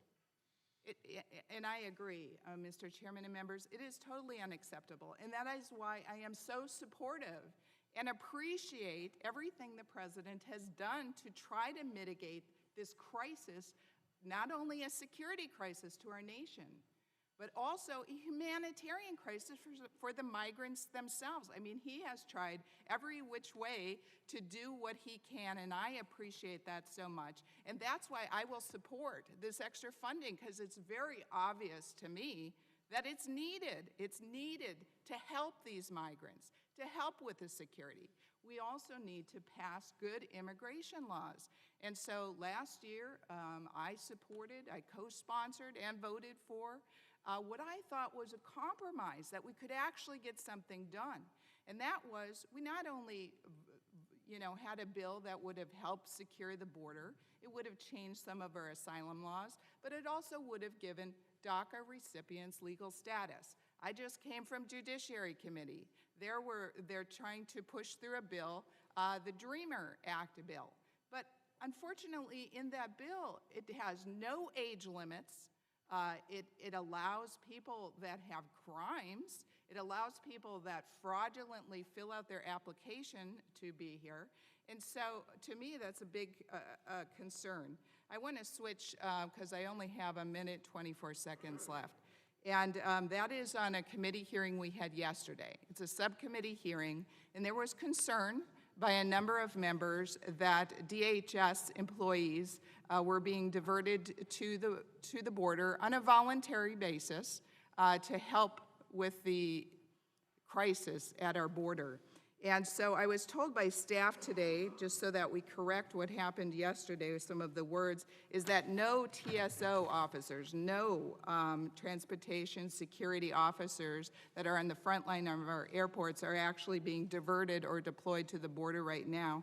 And so I guess my question is, would this money that you're asking for actually help so that we don't have to divert people from other security details to the border? It would. It would help us with our partnership with DOD. It would help us with our law enforcement surge assets that are going to the border, including TSA Federal Air Marshals that are part of our Viper teams that are mobile in the first place and that have deployed to the border to help us. But it will also support volunteers from across the department. Just like we respond to a natural disaster or storm, we've asked for volunteers to come help us care for people in our custody, let our agents get back to our border security mission, help them process more efficiently. One thing I didn't get to explain on the medical side is that every day we're taking 65 people to the hospital. That means we have agents and officers on hospital watch duty 24/7 all across that border. About 10 of those a day are admitted to the hospital and receive tremendous medical care from border communities that are stressed by this situation as well. So any additional support from volunteers will help, and being able to fund that support will help us manage the crisis. I'd still like to focus on addressing it and preventing it, starting in Central America, but yes, we need help to manage it, and that's the funding request we've made.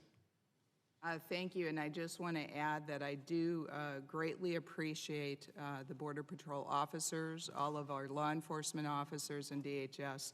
The ones that I have met are really working hard to protect our nation and to help these migrants. So thank you. I yield back my time. Thank you. Mr. Secretary, in your meeting with the ranking member and myself yesterday, you told us that TSOs were being deployed to the border. That's why I added that while they haven't yet been deployed, we have requested volunteers that could include TSOs to help deploy and support the mission on the border. So they will be? That's a potential, Mr. Chairman, yes. Chair recognizes the gentleman from New York, Mr. Rose. Mr. Secretary, thank you for being here today, and thank you for your service to this country across multiple administrations. I do believe in your heart you want to put the country first. So I want to first of all talk about fentanyl. It's coming from China, and it's killing kids in virtually all of our districts. China's the largest producer of illicit fentanyl. Recently, there's been a bipartisan bill, bicameral as well, that called the Fentanyl Sanctions Act, proposed to hold China's feet to the fire. And part and parcel of this is the establishment of a federal commission which will focus on developing a consensus and a strategic approach to address illicit fentanyl. Very basic question, would you be a supporter of Homeland Security participating on the commission and in this whole of government approach to address fentanyl? So addressing the scourge of fentanyl is one of the department's top priorities on the counter-narcotics side. And so I'd certainly like to talk with you about that and see how we could be a participant in that effort. Do you have any other updates you'd like to give on your perception of the fentanyl issue right now? I've got maybe 3 or 4. I'll try to do it quickly because I know you have limited time. First of all, the investments in 2019 that will allow us to transform how we do scanning of trucks and vehicles crossing our southern border will make a huge impact in our ability to detect synthetic opioids like fentanyl and all narcotics. We're also deploying this equipment in mail facilities and express consignment out at the JFK mail facility, for instance, where most of the fentanyl that's in mail packages, hiding in that huge mass of consumer goods that's coming across from China. We're able to detect that better with that equipment. We're also working with U.S. Postal Inspection Service and HSI to take targeted shipments that we find with 25 grams of fentanyl and follow that into where the pill presses are and the distributors. We've had a lot of successes this last year, more than doubled our fentanyl seizures at our mail facility. So it's a tremendous operational priority for us, both in interdiction and investigation, and the technology investments we received in 19 are going to make a huge impact. Thank you. So moving on to counterterrorism. I represent a district in New York City, #1 terrorist threat. The country definitely, potentially the world at large. It's been raised already here that you and the administration with your support, has proposed pretty significant cuts to whether it's UASI, transportation security, so on and so forth. $587 million in cuts in total for Homeland Security grants to places that need them for counterterror spending. New York City particularly, you used a term that I found interesting earlier, shared responsibility. Your belief, correct me if I'm wrong, is that municipalities and states need to start doing more. Is that correct? So are you of the opinion that then the NYPD is not doing enough right now, is not shouldering the burden enough right now? Because these cuts are significant. I believe these cuts, it's not a scalpel, this is a hatchet. And I have to figure out what to say to them. Right. And it being, from a bipartisan, country-first perspective, what do I tell them? Well, first of all, you can tell Commissioner O'Neill that he's among our top partners in law enforcement all over the country, and that NYPD is the most effective counterterrorism force in a state and local police level that I'm aware of. So please don't suggest that they're not doing enough.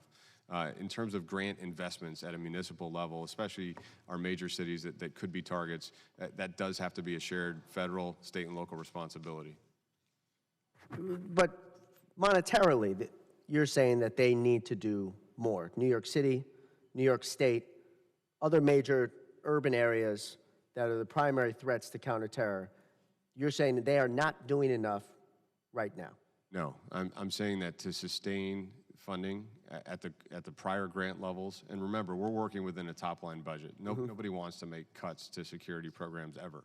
You're trying to balance across all of your requirements as a department and as an administration when you submit the budget. So I just want to emphasize that. And is it a correct reading then of the budget to say that you have deemed the border a greater priority than counterterror right now? So I think there are multiple priorities. The border is a significant priority. You're increasing funding for one. Correct. And decreasing funding for the other. Correct. Yeah. Logical conclusion from that is that the border is a greater threat to this country right now than terrorism. So, not necessarily, but you just noted the fentanyl risks, right? That's coming across the southern border. That's the primary ports of entry, and yes. it's having impact on our communities every single day. So it's a balance between all of those efforts. I think the idea on the grants is that the accumulated investments have gotten us to a place of significant security, especially in major cities. We need to continue to work on it, continue to partner, and hopefully we can manage through the cuts. Okay, thank you for your time, Mr. Secretary, again, and thank you for your service. Chair recognizes gentleman from Tennessee. Mr. Green. Thank you, Mr. Chairman, Ranking Member. Secretary McAleenan, I've got to start off first by telling you thank you for your honorable service to this country.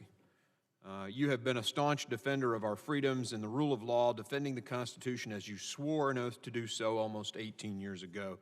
It is my understanding that you left what promised to be a high-paying civilian sector job after you felt inspired by the attacks at 9/11 to help CBP set up the Office of Anti-Terrorism.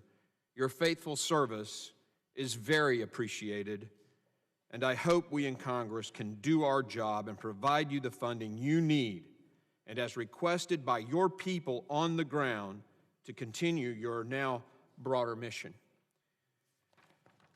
The Democrats got it flat wrong. While the president sounded the alarm on the crisis at the southern border, the left refused, in fact, shut the government down, stating, and I quote the speaker, "a manufactured crisis," end quote. Now even the liberal New York Times is saying it is a crisis. Further, the deception of the left seems to know no bounds. The images of children in cages were actually from the Obama administration.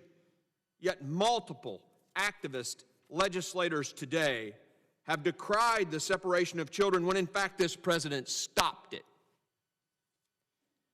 I'm highly concerned about my colleagues on the other side of the aisle using politics to block DHS from doing its job and in securing our southern border. From demanding a limit on detention space for illegal aliens to the new supposedly cool thing to do, chanting, "Abolish ICE, abolish ICE." The Democrat Party has hit a new low on the rule of law. This country welcomes immigrants who come here legally with open arms, but a country without borders is not a country. And the notion that we should not be allowed to preserve our borders' very existence or even remove current barriers, as others have proposed, is ridiculous. My colleagues claim to be a party that defends federal workers, but where are they now defending our brave ICE agents? Where are they in helping those who serve us? Mr. Secretary, one quick question. Can you elaborate on the need for more beds for ICE and what the lack of such funding will do in disrupting ICE's mission? So what we're seeing with the flows at the border, the one demographic that we can actually finish the enforcement of immigration law on and determine if someone has a right to stay in the U.S., a valid asylum claim, or should be repatriated is for single adults.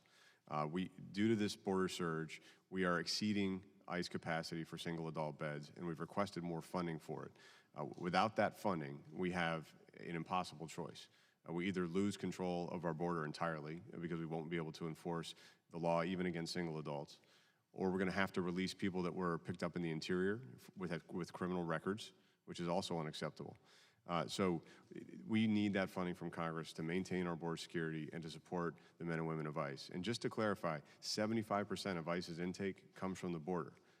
They are focused on supporting the border security mission first and foremost. But to take away their ability to also pick up criminals in the interior and to keep threats out of our communities would be very unfortunate for our security as a country. Thank you, Mr. Secretary. Is there anything else that, based on the testimony that's been given so far, that you'd like to take the remaining minute of my time and just share with the committee your thoughts? Thank you for that opportunity, Congressman. A thought I would have on this, you've raised this challenge of single adults, and I just want to also put it in the context of families. In my first two hearings, testifying as acting secretary, being responsible for oversight of ICE, what I heard from members is a lot of concern about ICE officers in communities making arrests. And what struck me there is what we're asking to do with families is actually keep them safely together in custody to finish a proceeding, but not release them to communities until they have proven a right to stay in the U.S. So what the members are asking me is saying, you can't keep them in custody and you can't come into our communities, even if they have a final order of removal from a judge. That doesn't make sense. In what area of law would we tell our men and women who enforce the law that you can't follow through on a judge's final order of removal? That's our responsibility. Exactly. So we either have to fix it on the front end, or we have to recognize that ICE is going to need to be in communities to maintain the integrity of the system. Thank you, Mr. Secretary. Thank you, Chairman. Chair recognizes the gentleman from Rhode Island, Mr. Lanterman, for 5 minutes. Thank you, Mr. Chairman, and Mr. McAleenan, thank you very much for your testimony and your service. I'd like to start out on a cyber-related question. Last September, then Secretary Nielsen testified before the Senate that, and I quote, cyber attacks now exceed the risk of physical attacks. And then in March, she testified before our committee that cybersecurity is one of, if not the highest threats that we face in the homeland. Do you agree with that assessment, yes or no? Yes. Okay. So are you aware of how many cybersecurity-related vacancies there are within the Cybersecurity and Infrastructure Security Agency? Not as I sit here today, but that I know that hiring effort is a top priority for CISA. Okay. For the record, Mr. Chairman, there are 361 cybersecurity vacancies at CISA as of April 30th. And that concerns me, obviously. So, Ms. McAleenan, I have an email here from the Deputy Director of CISA, Matthew Travis, from Friday, May 17th, with the subject line, call for DHS volunteer force participation, requesting CISA employees to, and I quote, give serious thought to volunteering at the southern border. And I ask unanimous consent, Mr. Chairman, that the email be included in the record. Without objection. Thank you. So are you aware of this email, and did you discuss this call for volunteers with anyone at CISA? So I'm not aware of that email in particular, but I am aware of the call for volunteers to help address a border crisis, just as we would do in a natural disaster. Our expectation, though, is that CISA would make risk-based decisions on the types of professionals that they would free up for this kind of mission and balance against their day jobs and their current focus. So are you aware of anyone in your staff or within the Office of Secretary who discussed this with CISA first? I'd have to ask. I know the acting deputy secretary has personally helped me with this volunteer call to make sure that we're supporting the men and women at the border as much as we can. So my question is, if cybersecurity is such a high threat to the homeland, and if CISA already faces such a stark shortage of workers, do you think it's appropriate then for them to leave their jobs protecting our federal networks and critical infrastructure, including our elections, to go to the border? I would not expect nor want the CISA leadership to deploy critical cybersecurity professionals in this role. If they have mission support professionals, attorneys, or others who could be spared to support this effort, we would welcome that. But that's for their management and leadership to handle. I think it's important to have that on the record, because given the importance of the mission, the size of the threat, challenge that we face, the large number of vacancies within CISA, it's not, it seems to me, a department that can spare critical talent to go anywhere other than doing the job they're doing, protecting our federal networks. So, Mr. McAleenan, if I could, last week the President issued an executive order entitled Securing the Information and Communications Technology and Services Supply Chain, which found that potential supply chain risks constitute an unusual and extraordinary threat to the national security, foreign policy, and economy of the United States. The New York Times first reported on a leaked draft of this executive order in June 2018. Can you tell us, why did it take nearly a year for the President to sign the executive order? So I'm not familiar with the process of developing that, but I know that this has been something that's been focused on by the Department of Homeland Security experts, risk to our supply chain of equipment that could be vulnerable to counterintelligence exploitation. Do you believe that the national security of the United States should be subsumed to concerns over trade talks? I think there's always a balance, but national security is essential, and I think very clearly the focus of this administration. So portions of the executive order have already been put on hold due to unintended consequences of the bans put in place after its issuance. Do you anticipate further challenges implementing the executive order, which requires coordinating efforts with across several federal agencies in the absence of a White House cybersecurity coordinator? So I'll look at that to see if there are any coordination issues. I have not been apprised of any by my team, I think it's been rolled out effectively, and we'll continue to monitor it. I still am very concerned about the fact that the cybersecurity coordinator's position, where the cybersecurity coordinator was fired and the position was eliminated at a time when this is one of our biggest challenges.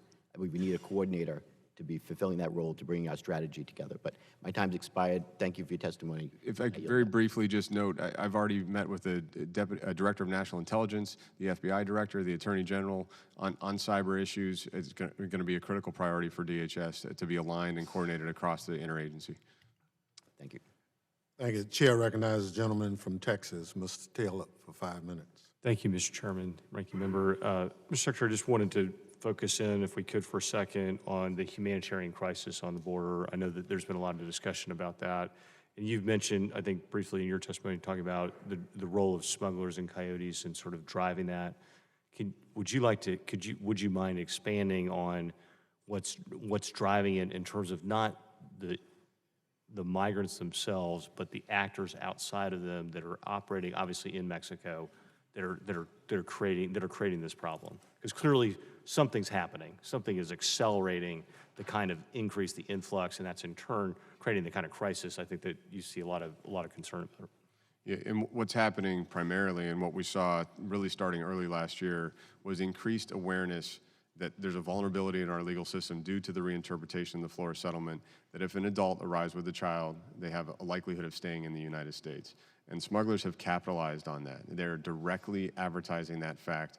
You don't have to take it from me, even though we've done thousands of interviews of migrants coming across the border with their parents. Why did you come now? Why did you bring your child? Because the smugglers told me, now's the time to come, and if I have a child with me, they have to release me.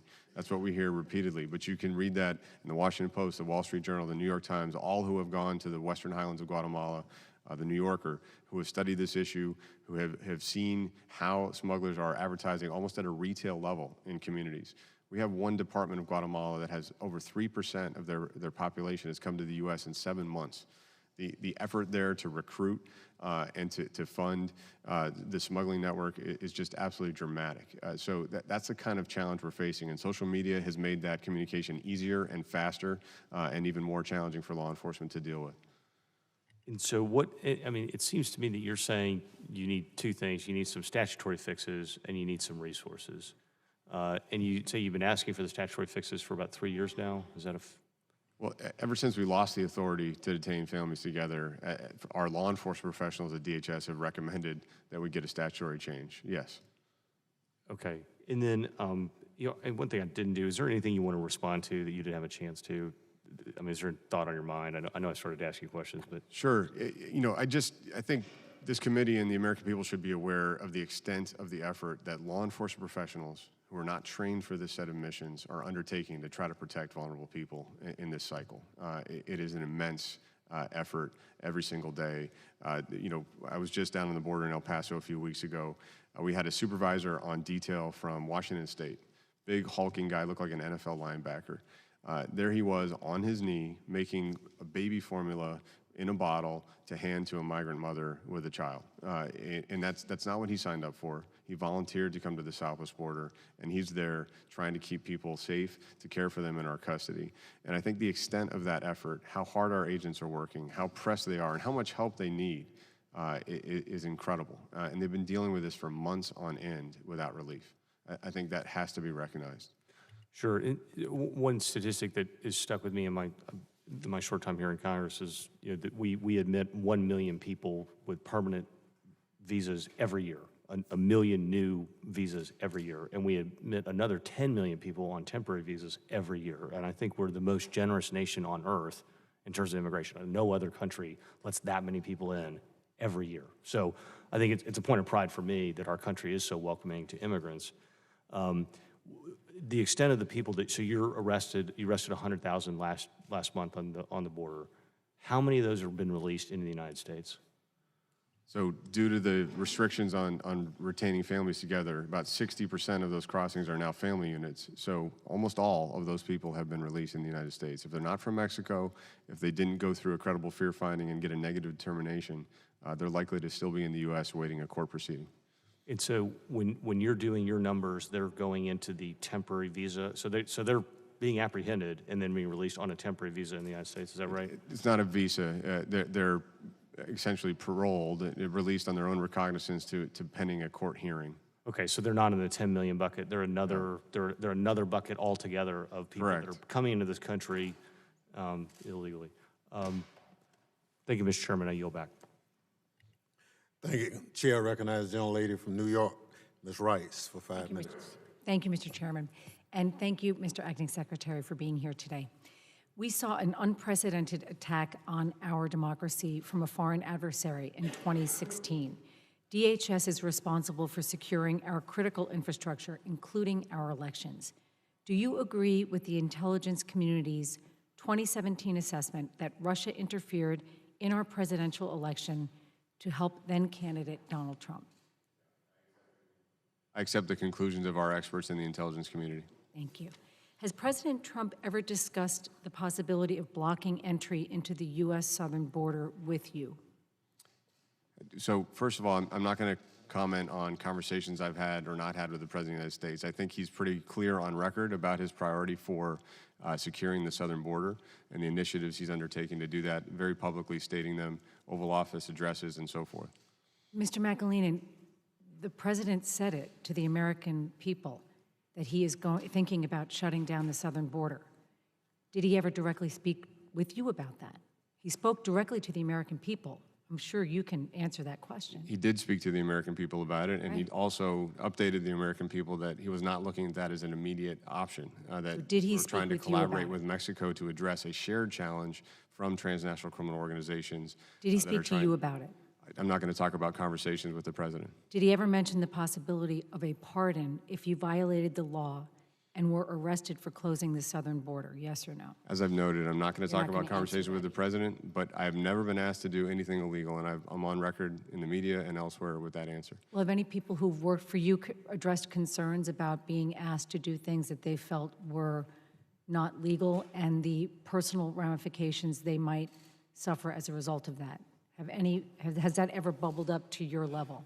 So we would not ask our law enforcement professionals to violate the law. That's not acceptable for my level or for any of our leaders. So Mr. Langevin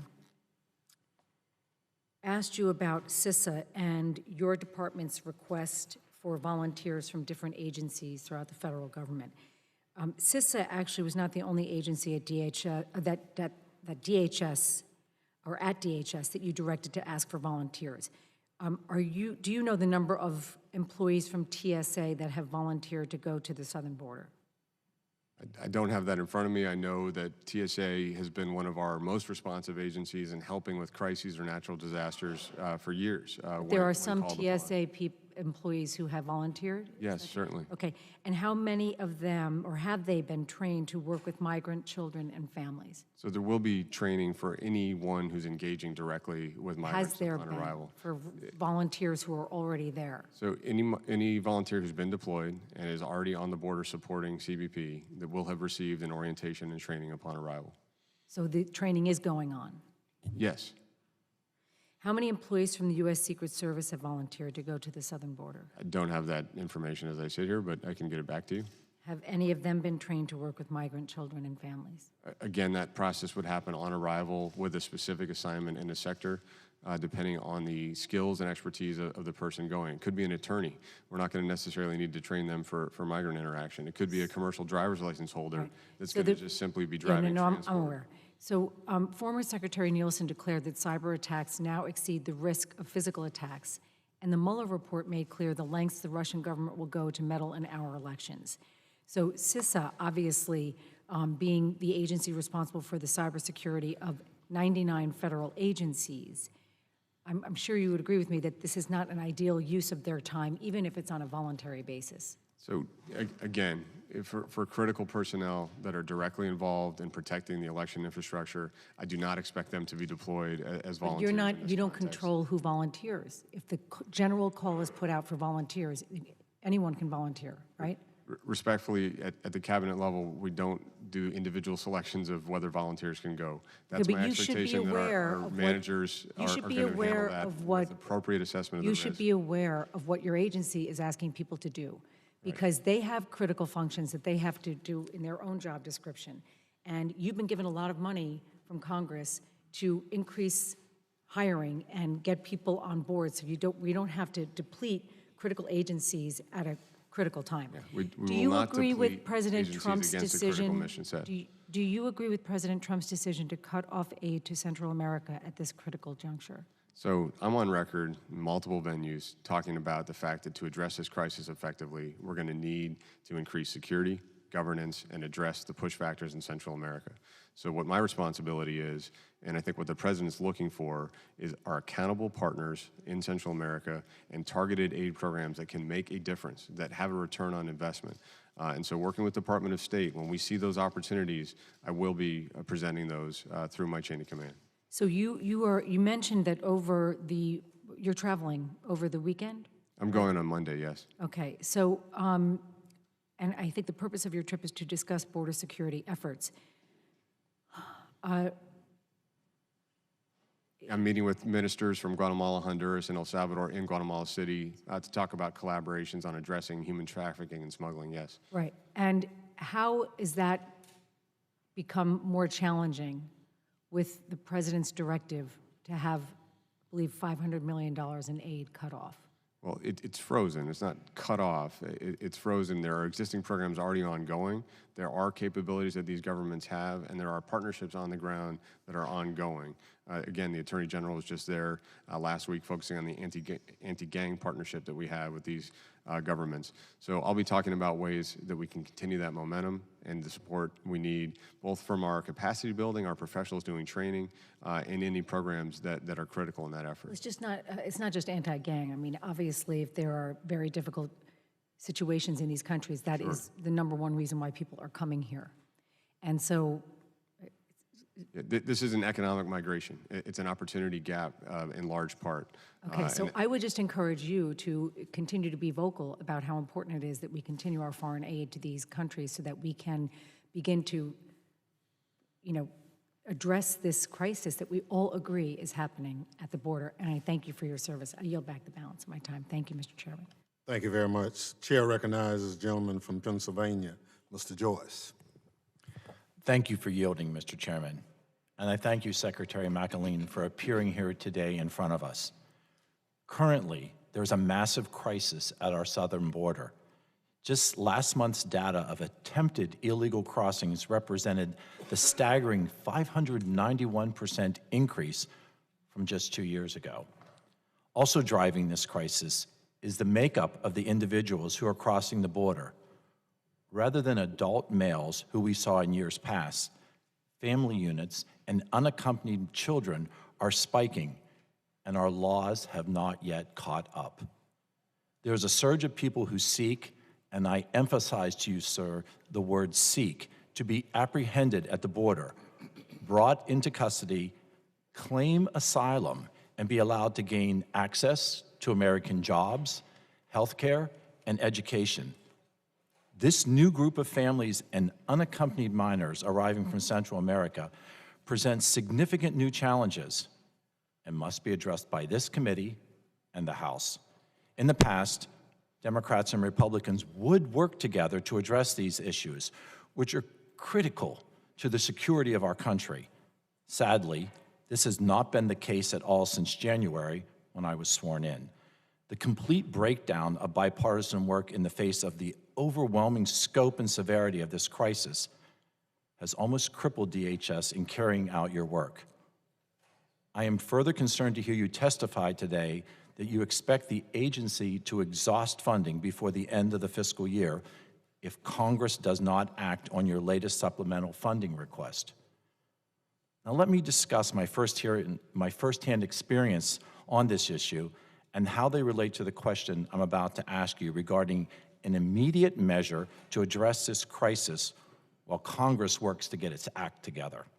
A few weeks ago at the southern border, I witnessed personally the lack of security in areas along the Colorado River that allows the cartels to smuggle drugs into our country, to smuggle drugs into South Central and Southwestern Pennsylvania, where I represent. During that visit, I also spoke with some CBP agents on the ground, and I was shocked by what was discussed. Currently, CBP is consistently being tasked with providing additional services such as medical support, transportation services, leaving them unable to carry out their core missions of protecting and patrolling our southern border. The shortage of personnel is glaring, and one of the suggestions that the members of law enforcement made to me at this visit was that additional National Guard troops could be deployed to the border to help alleviate staffing issues. Do you believe that the presence of additional National Guard troops would be beneficial in curbing the crisis on the southern border? Is it time to address the immediate crisis and send additional National Guard troops to our southern border? Thank you, Congressman, for, first of all, you're going to the border and meeting with our men and women, but also for just accurately laying out the scope of the challenge we face. 6 times last year in terms of the crossings, the change in demographics, the fact that 40% of our Border Patrol agents in top sectors of traffic are now dealing with care, custody, transportation, hospital watch for migrants. They're not on the border. They're not securing it against drugs coming across or against people that are trying to evade capture. That's a huge risk. It's a huge problem and a challenge that we're facing. So how can we address it? Well, first of all, I went to the border a week and a half ago with the Acting Secretary of Defense to look at this problem together, to talk about expanding our partnership in this area. And I can tell you that our National Guard partners have been absolutely essential in helping us maintain our border security mission over the last year and a half. Under Operation Guardian Support, we've got over 2,000 National Guard troops supporting us every day on that border, and opportunities to expand that footprint, working, for instance, with Governor Abbott in Texas, who's been a tremendous supporter of everything we're doing to help secure that border, is absolutely an option that we are considering, and we have stark needs in that regard. So I thank you for raising it and highlighting the key role our National Guard partners play in supporting our border security efforts. Thank you, Secretary McAleenan. Thank you for what you do for our country. I yield my remaining time. Thank you. Chair, I recognize the gentleman from Texas, Mr. Green. Thank you, Mr. Chairman. Thank the witness for appearing. Thank the ranking member as well for being a part of the hearing. Mr. Secretary, you have a plan to deal with the area immediately between the United States and Mexico that we call the border.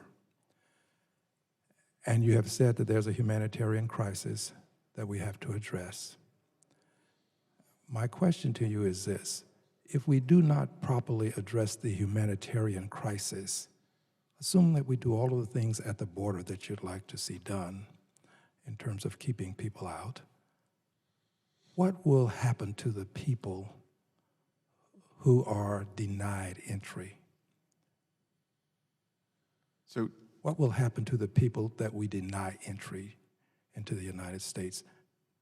I think this is an important question, Congressman, to make sure we have clarity on what we're talking about, the border security versus the humanitarian aspects. The border security. The border security, you've been very clear about how you'd like to see that occur.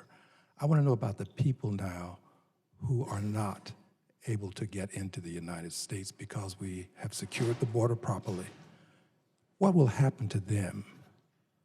Well, on the humanitarian side, even when we have an effective barrier, we do see people crossing and waiting for Let's apprehension or even assume for seeking just a border moment. patrol. Now, you're a lawyer, you have a JD. I do. So you and I as lawyers communicate appropriately. Let's now talk about the people. Let's not talk about those who get in. Let's talk about those who do not. Right. What will happen to them? So they have an opportunity to present lawfully at ports of entry. And we're doing that in record numbers right now. We're headed toward almost 80,000 asylum seekers presenting at ports of entry this year. So that's first and foremost. Okay, And we want to create opportunities to seek protection. I don't mean to be rude, crude, and unrefined, but I'm interested in the people who do not get in. Here is my contention. You say we have a humanitarian crisis. Let us assume that the crisis is not resolved by virtue of persons having ingress into the country. Let's assume that it's not. If it's not resolved, what's going to happen in Central America? What's going to happen in Mexico? This is our hemisphere. These are our neighbors. Let's focus for just 1 minute, if you would, on what's going to happen to them. What will happen when they return home? So first of all, I agree. These are our neighbors. This is our hemisphere, and we need to support and work with partners in Mexico and Central America What to address do we do? What is going to happen to them, Mr. Secretary? Right. What's going to happen to them? So this is our hemisphere. It is.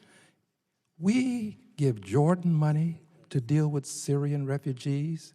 We, through USAID, spend hundreds of millions of dollars in aid to help persons who are refugees, and we want to make sure that those refugees are taken care of. What will happen in Central America? What's going to happen? This is our neighbor, our neighborhood, if you will. Right. What will happen? Well, there's been a lot of progress the last 5 years.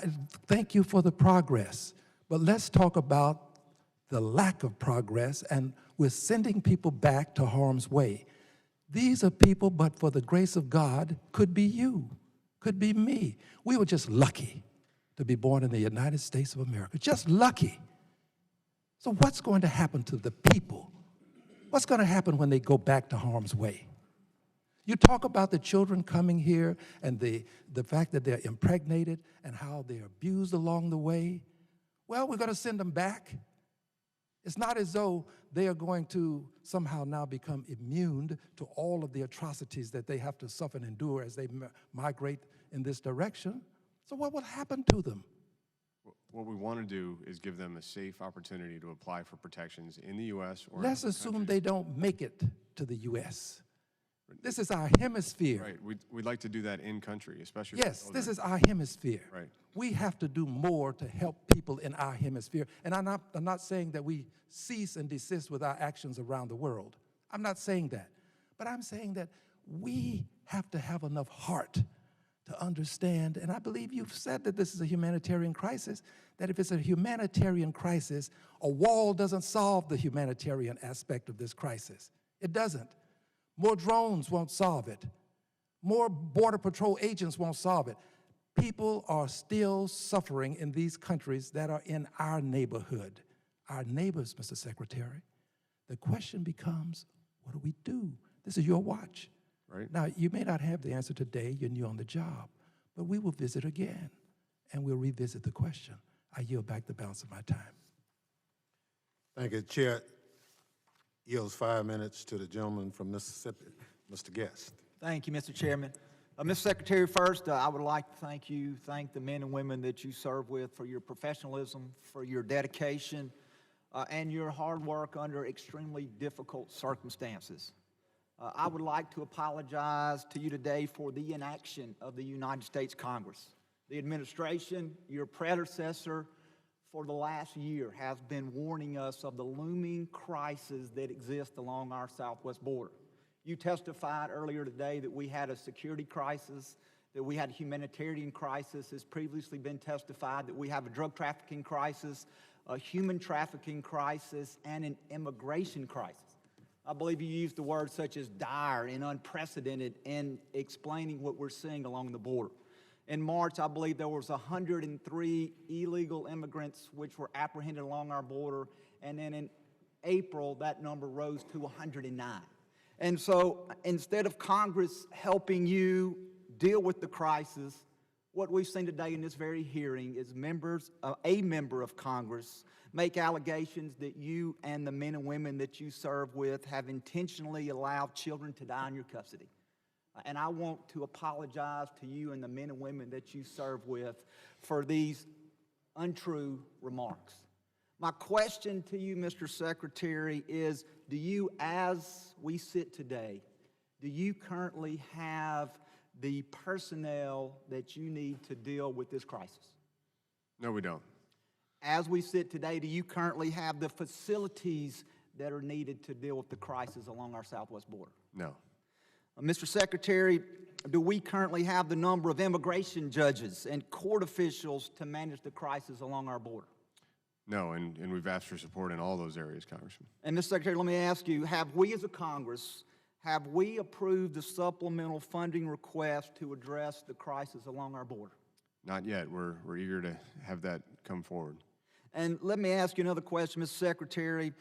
Are our current immigration and asylum laws, are they making the crisis along our border better or worse? Yeah, the fundamental driver is the pull factor. It's our immigration laws and the vulnerabilities for families, children, and for exploitation of our asylum process.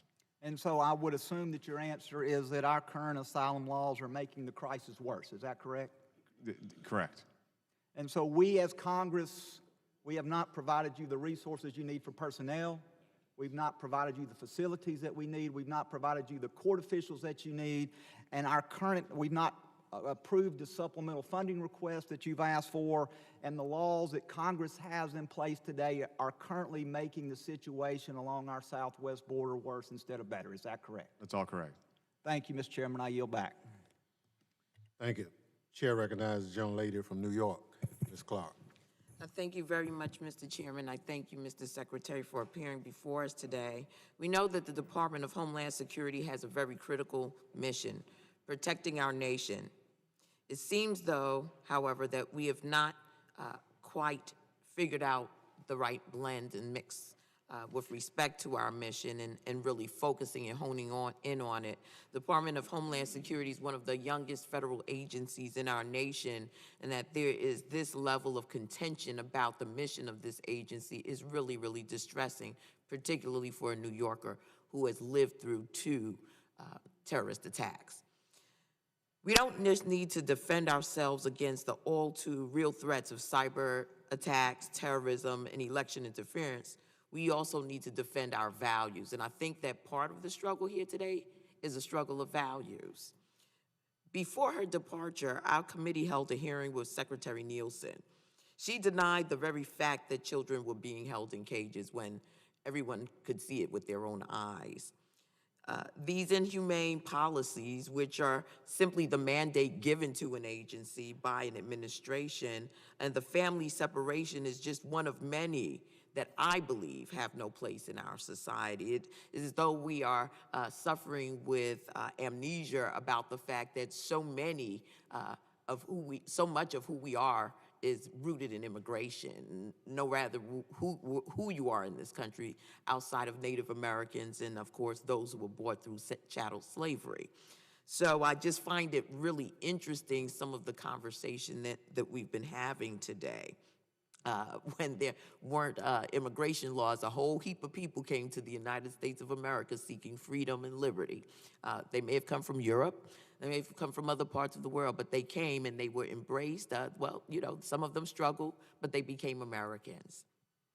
Under this administration, unfortunately, the mandate for DHS has focused on the attack on immigrants, has been focused on the attack on refugees. And while diverting resources and personnel away from what I believe are real threats, the wall we should be building is a firewall to defend our networks against cyber attacks. And while we spend a fortune on so-called border surge, we are failing to take basic precautions against another round of Russian interference in our elections. Schools and places of worship are under siege, and foreign and domestic terrorist groups are on the rise. But instead, Donald Trump is focused on what many believe, and I certainly do, is a fake threat of hardworking individuals seeking refugee status here in the United States of America. And that's not Homeland Security, that is demagoguery. So let me just ask a couple of questions. As acting secretary, you are now charged with the critical task of defending our elections from foreign interference. You answer to Donald Trump, who denies that Russians interfered in the 2016 election. In an interview on Air Force One in 2017, the president said that Putin said he didn't meddle, and that Donald Trump said, I really believe when he tells me that he means it. Let me ask, does the Donald Trump statement conflict with the findings of DHS and all of our intelligence agencies that Russia did, in fact, interfere in the 2016 election? The Intelligence Committee's findings speak for themselves, but could I respond to some of your points you raised in your opening? I just wanted to get through my line of questioning. I don't have a whole lot of time, but I will yield to you once I get through those questions, because my question is, how are we protecting ourselves? How does your budget reflect the need to protect ourselves, particularly from cyber intrusions by nation state? So first of all, our 2020 budget request has, for the first time, has a specific line item for protecting elections. That said, we're not waiting for the 2020 budget. We've already launched a Protect 2020 initiative, trying to reach all 8,800 jurisdictions that oversee elections in this country. Maintaining our election integrity from a cyber perspective is a fundamental obligation of this department. I've had meetings multiple times a week since I've gotten this chair focused on that issue, and I have, I think, a great team at CISA It's interesting because got a good there strategy is to accomplish it. excuse me, Mr. Secretary, there's a $40 million cut in the cybersecurity infrastructure security agency's budget, and there is a $238 million cut to the Science and Technology Directorate. So are you telling me you're going to do more with less? Is that essentially how that works? Not precisely. The cut that you referenced is because we've completed development of one of the protective systems of the .gov network, that we don't need additional money to start the development. We're now just in an operations and maintenance phase with that. We do have new funding for personnel and for protecting the election infrastructure. Okay. You said you had some comments. Yeah, I don't believe we're failing in our counterterrorism mission or failing in our focus on cybersecurity. We are a multi-mission department. We have to do multiple things at the same time, 240,000 strong, with leaders across the department, our 8 operating components, all focused on different aspects of these mission sets. And I can tell you there's no attack on immigrants. There's no attack on refugees. There's a desire to secure our border. We're processing more asylum seekers than ever before as a nation. They're leading the world in processing of asylum seekers. So I didn't agree with the Secretary, characterization. I thank you for your comments. I'm going to have to yield back, but I'm glad you can sit there and say that with a straight face, because there are a whole bunch of folk in America that just don't see it that way. I yield back, Mr. Chairman. Chair recognizes the gentleman from Texas for 5 minutes, Mr. Thank you. McCall. Thank you, Mr. Chairman. And Acting Secretary, thank you for your service with CBP as well. And I can tell you, when I was chairman, like the height of the terror threat and the caliphate in 2015, 2016, the department, FBI, intelligence community did a phenomenal job stopping that terror threat, many of which no one will ever know about. But I actually have a question about the budget, since this is a budget hearing.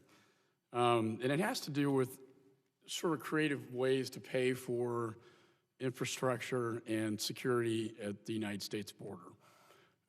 Unfortunately, the bill I have with Chairman Goodlatte had failed on the floor. It had $25 billion in advanced appropriations. Now we're looking at what I consider to be a crisis. Can you tell me how much the budget is for both infrastructure and technology at the border? You may not know that offhand. If you don't, that's fine. I referenced a number of those investments in my opening and in my written statement. And good to see you again. Appreciate your expertise and longtime support of DHS and our missions for security.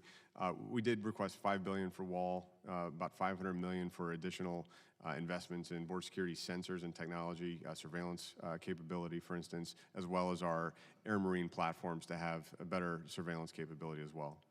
One of the ideas that we had, and I think it was also discussed by, I think, Mr. Kushner, was we were going to put in that bill something called the Border Security Trust Fund. Right. But instead we opted for the advanced appropriation. But the idea is it's pretty simple, and to me it kind of makes a lot of sense. A Border Security Trust Fund, all the fees that CBP collects at the border, most of those, as I understand it, go to the General Treasury and not back to the border. Is that correct? That's correct. Do you know how much is collected, say, on an annual basis with these fees? Well, if you combine our trade mission with our merchandise processing mission, with our travel mission, we're talking well over $50 billion, well over the total funding requested for the entire Department of Homeland Security. As it seems to me, you're collecting this at the border. It should go not just for border security, but we have a lot of infrastructure issues. When I go down to Laredo or McAleenan, you see the long line of 18-wheelers and processing, and we can have better technology down there and have better infrastructure in place. Currently, how much of that goes back to the border and how much of it goes to the general treasury? A very small percentage goes back to the border. And if I could just offer that, I think the notion of a sustained fee-based investment in infrastructure, both to catch up with the deficit that we have for ports of entry, for instance, for border security technology, would be a tremendous idea. It was offered last week by the president in rolling out the immigration reform recommendations to members of Congress. But that kind of thing should be nonpartisan, to continue our investments without waiting on the vagaries of a budget cycle to make sure that we can enhance lawful trade and travel, as well as secure against narcotics, provide increased protections all along the border is a very good concept and idea that I would support. And I was going to ask if you did support that idea. I think this, Mr. Chairman, is a bipartisan issue. It's not political. It's just using a fee that's captured at the border to go to protect the border and build infrastructure. And it's self-sustaining, as you said. I get really, we all don't look forward to the appropriation cycle and the shutdowns of the government and the cliffhangers and all the drama, holding your department hostage with this kind of funding. And this will happen again, unfortunately, I think in September, if we don't do something creative like this to solve that problem in a responsible way without scoring political points or having the shutdown of the government, which I don't think anyone here supports that idea. I don't think it's ever productive to shut down the government. And then it just turns into finger pointing for political purposes. So I would suggest, Mr. Chairman, I would very much like to work with you and the ranking member on this idea, if you would be amenable to that. And I, sir, I want to thank you for your service and your support for this idea as well. And with that, I yield back. Thank you. Chair recognizes the gentleman from Missouri for 5 minutes, Mr. Cleveland. Mr. Chairman, Mr. Secretary, congratulations, and I wish you the best. I don't think anybody on this committee, and probably no rational American, would want less. So I wish you the very best. I'm concerned about the budget request, the cut, $270 million, and the reason I'm concerned about it is that I have become almost obsessed with TSOs and the fact that they are woefully and, in my estimation, dangerously underpaid. As I mentioned yesterday here at a hearing, they're the only thing that stands between most of us who fly airplanes every week and terror, and we treat them like they're insignificant. So one of the requests that I have of you is that you would become the liberator, the agent of change for the TSA program. We've got to do something about the pay, and I hope that when the sun sets on your time in this position, that you can look back. I really hope and say I was able to do something with the TSO pay. Is that possible? Can you accept that? So first of all, I thank you for your comments on how important our transportation security officers are to our nation's aviation security and infrastructure. They are valued professionals. I do believe that as a department across the board, we need to do more to take care of the men and women who protect us every day, with retention incentives, with support for veterans programs, for suicide prevention, for child care, really across the board. And I'm going to be looking at best practices at DHS from each agency and seeing what I can do to make them the highest common denominator. And if there are pay issues that are not commensurate with the challenge our people face, I'll be happy to assess that and come back and work with this committee and others to see what we can do. I think you're going to find that it's awful and it's ugly and makes us look bad. The other issue is there are reports that suggest white nationalism is a rising threat around the world, actually, and also here at home.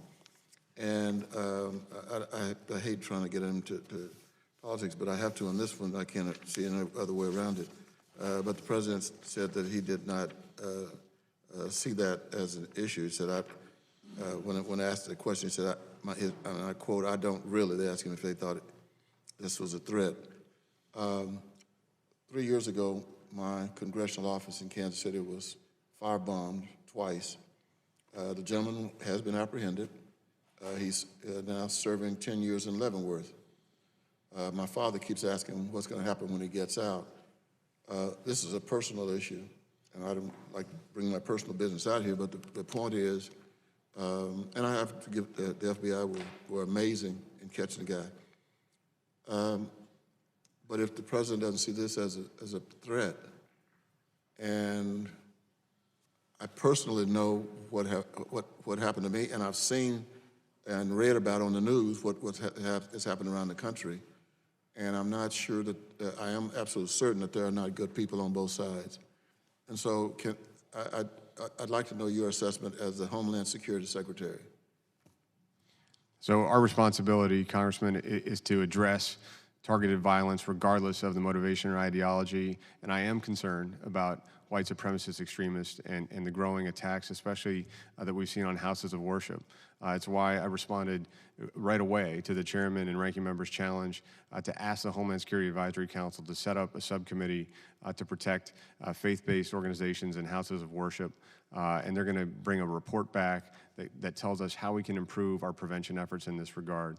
And absolutely agree it's a problem and we need to work to address it, not only at DHS, but with our investigative partners at the FBI and with state and local. Thank you. Thank you, Mr. Secretary. Thank you, Mr. Chairman. Thank the gentleman from Missouri. I want to thank the witnesses for their valuable testimony and the members for their questions. I'd like unanimous consent to enter into the record a statement from the National Treasurer's Employees Union. Without objection.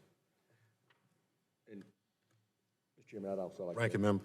I mentioned earlier trying to get an amendment on the president's budget adopted, and it was denied. I'd like to put a copy of that in the record without objection. Without objection. Thank you.